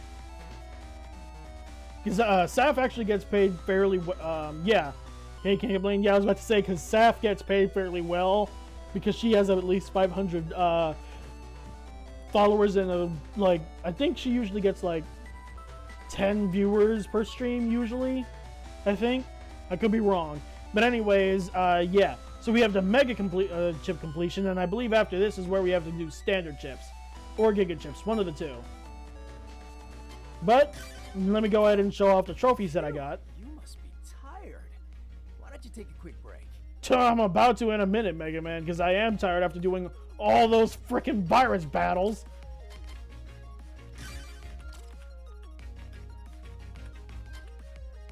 Oh, gallery, not settings. The gallery. So yeah, we can check out the patch cards and download chips, the trophies, music player, artwork for events, merchandise, and more in our gallery. So I'll show off the trophies and all the other stuff in a minute. Booting up. So let's show off the stuff that I have. Use at least one download chip or patch card in every game. There's no way I'm going to get this because I have no intention of touching Battle Network 4. Use the music player to listen to one or more songs from each game. Yeah, I'll probably do that off screen in my own personal time. Complete Mega Man Battle Network 4, 5, and 6. I've already done 5, and 6. I'm just not touching 4. I refuse to touch 4. Take part in more than 100 battles. Yeah, that's because of 5, I think. Earn your first S rank in an in-game battle. Yeah, that's easy to do. Successfully activated Program Advance. Battle Network 5. Jack in more than 100 times. Battle Network 5, I'm guessing. Standard chip in 4. Not doing that. Some of these are like hidden because I'm guessing it's for Battle Network 4. Complete Battle Network 4 Red Sun. Nope. Blue Moon. Absolutely not. More lock shit. Complete Battle Network Team Proto Man. I do intend to do Team Colonel next, but Team Proto Man is my favorite because I used base cross for it. Even though Colonel is technically the canon version. According to Battle Network 6, it's the canon version. But Battle Network 5, I use this one because base cross in this one is my favorite one because it actually uses base's colors, which is gold. Use every double soul in Mega Man Battle Network 5 Team Proto Man. It's nearly impossible not to use every double soul. And then Liberation 2 in Battle Network 5, 3, then 4, then 5, 6. Acquire every dark chip. Yeah, because I think I was trying to go for 100% for Battle Network 5, but surprisingly, completion for Battle Network 5 is actually difficult. It's genuinely difficult, and it takes a long time. Basically, there's a lot of padding for it. Not padding, because it makes it sound like a nitpick. It's not a nitpick. It's just that, when it comes to Game Boy games, you play those games in, not short bursts, but, it takes a minute. Get into Graveyard for Battle Network 6. Yep, we did that not too long ago. And I actually like the coloration for this. I love it. Like, whew. Everyone's Hero. Complete all requests, including event cards and trade sequences in Mega Man Battle Network 6. I don't think I've managed to do every trade sequence, but I'll be doing all the requests. Completes Gregar. Yep. Balzar, I'll be doing that on my own personal time. Earn your first virus battle win in Mega Man Battle Network 6. I think that's for the virus battler thingy. Then, of course, Virus Master. Defeat Gold Mr. Program in a virus battle in Mega Man Battle Network 6. I love this. And I think this is actually for the artwork for the chip for Colonel Force. I love this. And then Flames of Battle. Use Heat Cross, obviously. Use Elect Cross. Okay. My headcanon funny enough, my headcanon for Electman is that he's just like his Robot Master counterpart, he's very flamboyant. Well, I mean, his Robot Master version is more flamboyant, but still. Slash Cross. Yep. Slash Man is definitely cool looking. Erase Cross or Killer Cross. Then Charge Man, my favorite. Auger Cross, haven't done that yet, obviously. Haven't used Tomahawk Cross yet, or Tengu Cross yet. Haven't gotten that far in Falzar version. So yeah, that's all the trophies. Although it should have shown the Mega Chip one, so I'm surprised it didn't yet. Unless it's not going to show up until I open the door. Then there's the mystery data, which is the artwork for the different events. Like, I really wish that they did put 4.5 Real Operation in the game in the Legacy Collection, but I can understand why they didn't, because I do believe it heavily relies on the Chipgate stuff. And with Real Operation, you get to play as all these other characters, like their own story. Even Base, like you even get to play as Base. And some of these artworks is from like Battle Network 3, like Plant Man. Oh right, I forgot I could do that. Then, of course, Windman. Let me tell you something. Windman, even though he has a dinky design, Windcross has a really good design. And, oh yeah, Junkman is definitely a cool design. And Junkcross is also a really good design as well. Starman is also a really nice design. I love his design. It's really, really nice. And of course, Base's design will always be cool. And I'll give you guys a really cool fun fact. When creating Battle Network, there is an actual rule in the Battle Network Bible that navies are not allowed to wear clothing. Any sort of article of clothing. They're not allowed to. But of course, because of how badass Base is, they broke that rule just for Base. Just for Base. And I think that that's really cool that Base is allowed to break that rule because, you know, it's Base. And here are some characters from Real Operation. No, not the Real Operation. Phantom of Network, which I think it was a mobile game. And bruh, it's Mr. Hat from, not from South Park, but it just makes me think of South Park. And then, of course, fucking Hat Man. I actually like Hat Man's design. Like, that is really snazzy. Like, I really love his design. Then there's Jamming Man. I think Jamming Man is his own character, not from the Robot Master era of the game. Same thing with Hat Man. And then Catch. I love Cash's design. Like that. Okay, I both love it and hate it. I am not a fan of the pointed ears. Like if they made it like elfish-like, I would love it. But outside of the ear thingies, I love his design. Then his overclocked form is like also really nice. Again, not a fan of the ears, but it still looks nice. And I like Cherise's design, except for her like her hair thingy. Not a real fan of it like that, but you know, it is what it is. And also, it seems like Cherise was also supposed to be like a love interest for Lan as well. And then apparently there's this guy named Nobody, and I love his design. I really do love his design. Like, this is a nice design, but fucking Ride Man, this is a dope ass design. This is like if Woody became a Net Navi, in my opinion. Like, this is really nice. Like, this. Chef's kiss. And of course, one could say that he's wearing clothes, but when I was saying clothes, I'm talking about like fabric, not like not like armor type looking clothing. Like this looks like it's, you know, metal built on kind of thing, while Base's cloak is like actual, you know, material cloak. You know what I mean? That's basically what I mean by them not allowing that.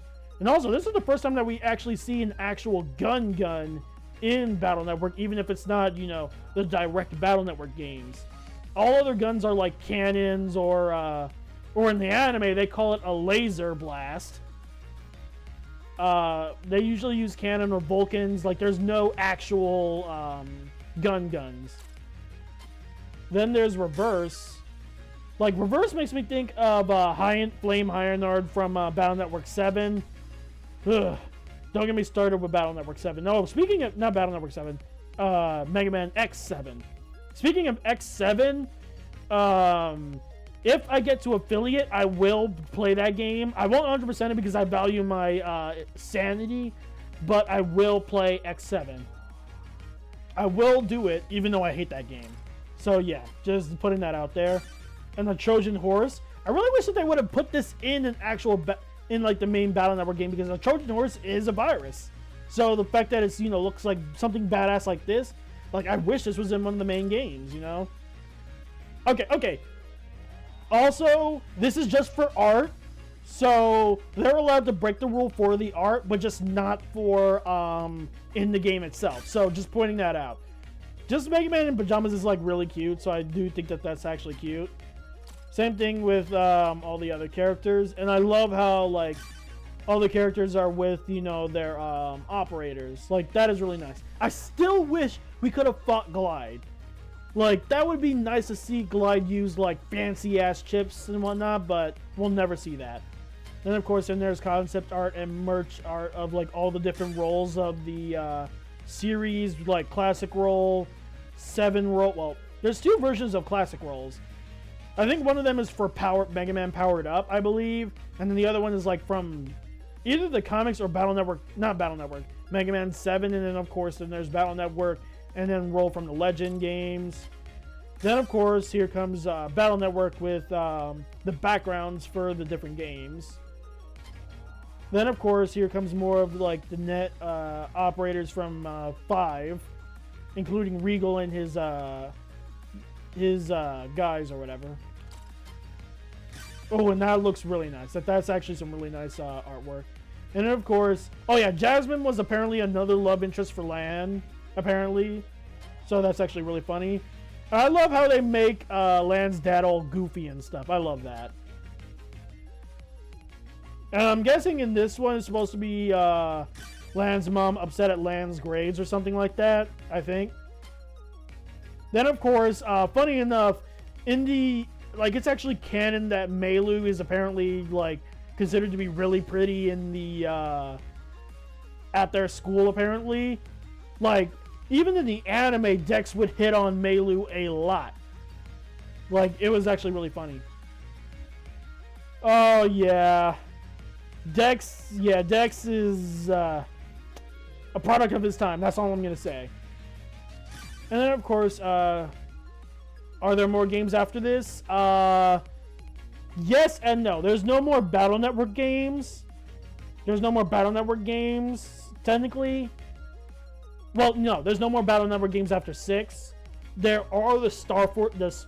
There is the spiritual sequel / successor called the Star Force series, which takes place a few hundred years after Battle Network. So technically, Star Force is next, but there's no direct Battle Network game after this, after 6.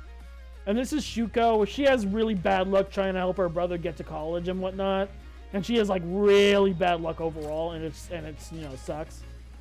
Oh, and I love I forget his name. I think it's Charlie. He's apparently a big womanizer and a pilot as well, so that's actually pretty funny.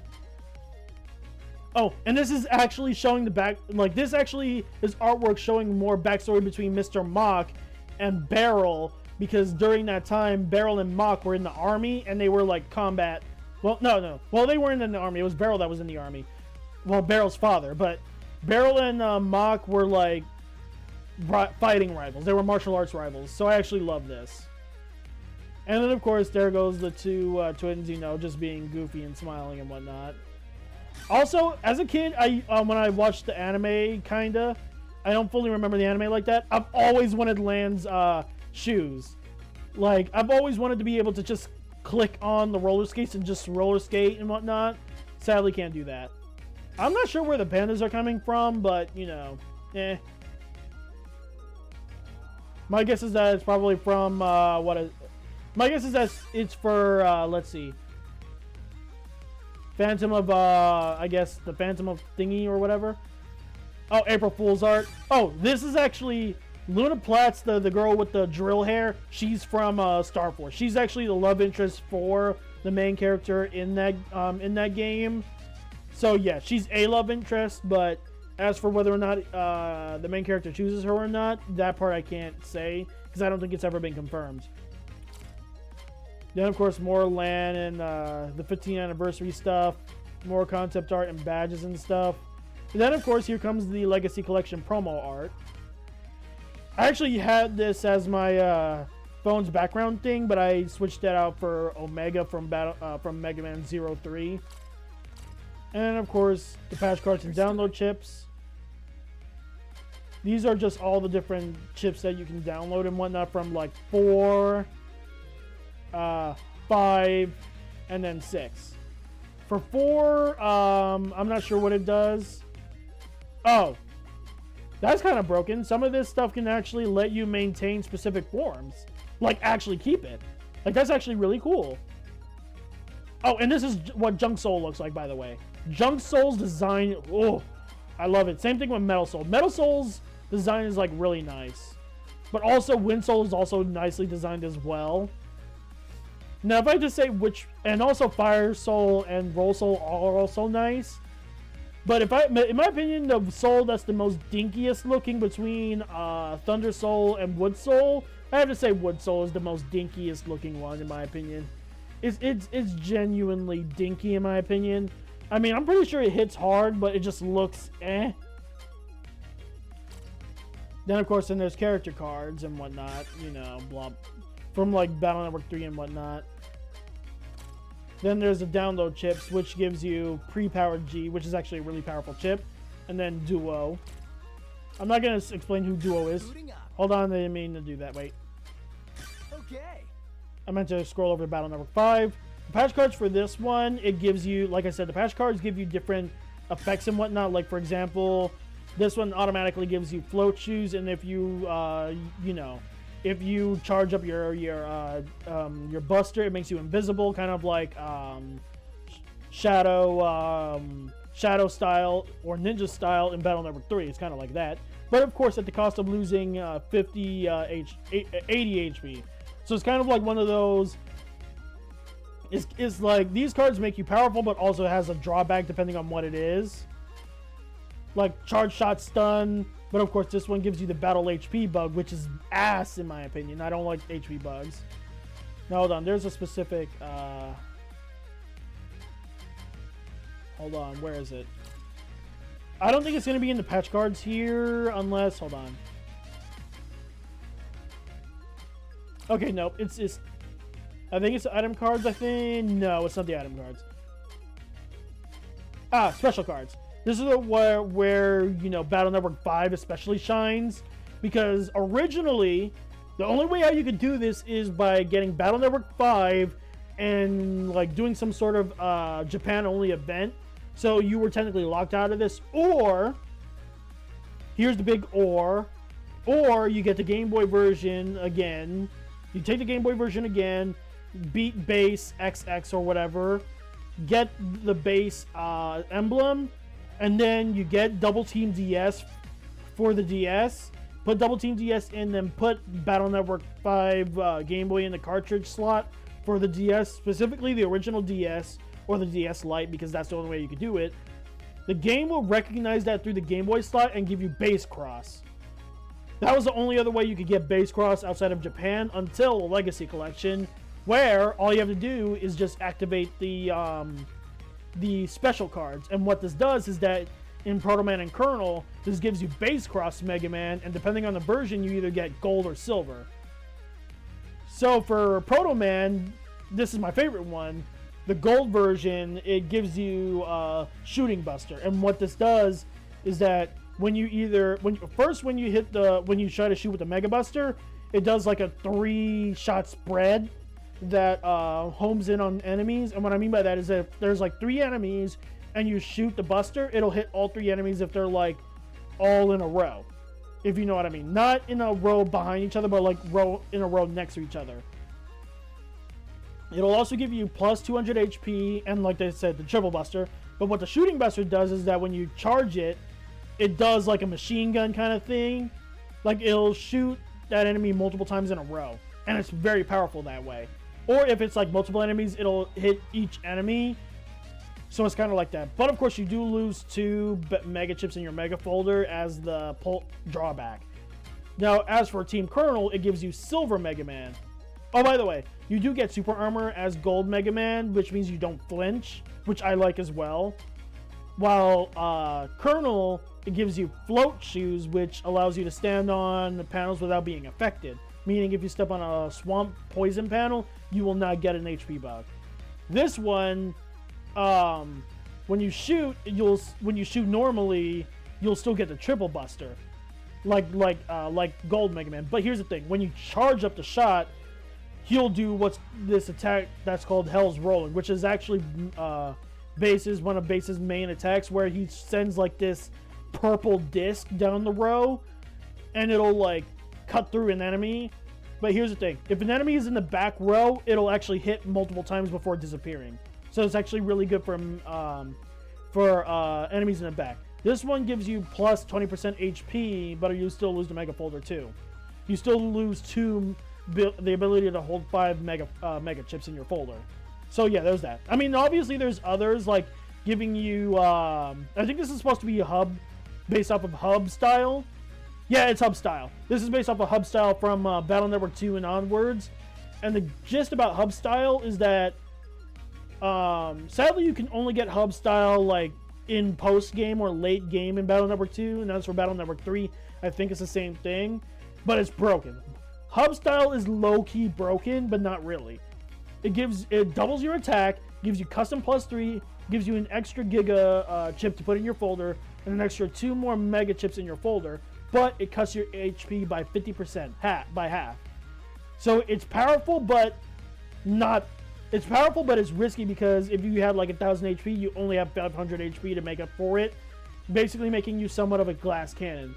Which sucks, because in the manga version, I don't know about the anime, but in the manga version, they made it seem as though that hub style is like this, juggernaut. Well, Base Cross is supposedly stronger than hub style, but still. Then there's like, other stuff like Bug Stop program. You get Nebula Gray's power. Oof. That's some bullshit. That's powerful, but it's also some bullshit, because from where I'm reading, the Dark Sword, it basically is like it gives you like the Dark Life Sword, and I can't remember how much it hits for, but I think it's really powerful. But the problem is, though, is that your HP is not only down by 30%, but you get both the battle HP bug and the custom screen bug, meaning no matter what, you're losing HP in or while you're selecting chips. That's not worth it. Yeah, I think, and the main reason I think they do this is because, Battle Network 4 and 5 is like all about how darkness is evil and you shouldn't listen to the darkness and whatnot, so it's understandable, but sheesh. And also Serenade is also an ability. As for the charge attack thing, I think it's Reflect, which is based off of Serenade's main ability, where like no matter how many times you hit Serenade, he can easily reflect your attacks. As for why that is, I'm not sure. Unless, of course, you either cheese him or you wait until he tries to attack you first. And in the manga version, or again, I don't know how the anime version is, but in the manga version, Serenade is actually on par, if not stronger than Base, and that says a lot. If Base is like, and the way how they described it in the manga version is that if Base is like the devil of Battle Network, Serenade is like the god of Battle Network, I guess, is because Serenade, the way how he fights, like he literally said, well, not he, Serenade, and that's another reason why I say that Serenade supposedly is like the god of Battle Network, is because Serenade doesn't exactly have a gender. I think they go by he, they, or I think they go by they, because I'm pretty sure in Battle Network 3 they always say, all the characters, say that Serenade is a they. So Serenade doesn't have no particular like preferred pronoun / gender, but the way how Serenade fights is that they say themselves that they fight with love and compassion. Like, they don't fight like Base, who's full of hatred. Anyways, enough of me, nerding out about that part. Then for Battle Network 6, all the different patch cards is the same thing. Same thing with the item cards that I showed you guys a few parts ago. Then, of course, the event chips, which is just all the side quests that I still have yet to do, which I intend to do eventually. Some of them I think I already did, it's just not all of them. Then, of course, the download chip I already did for these two, but this one is for the Falzar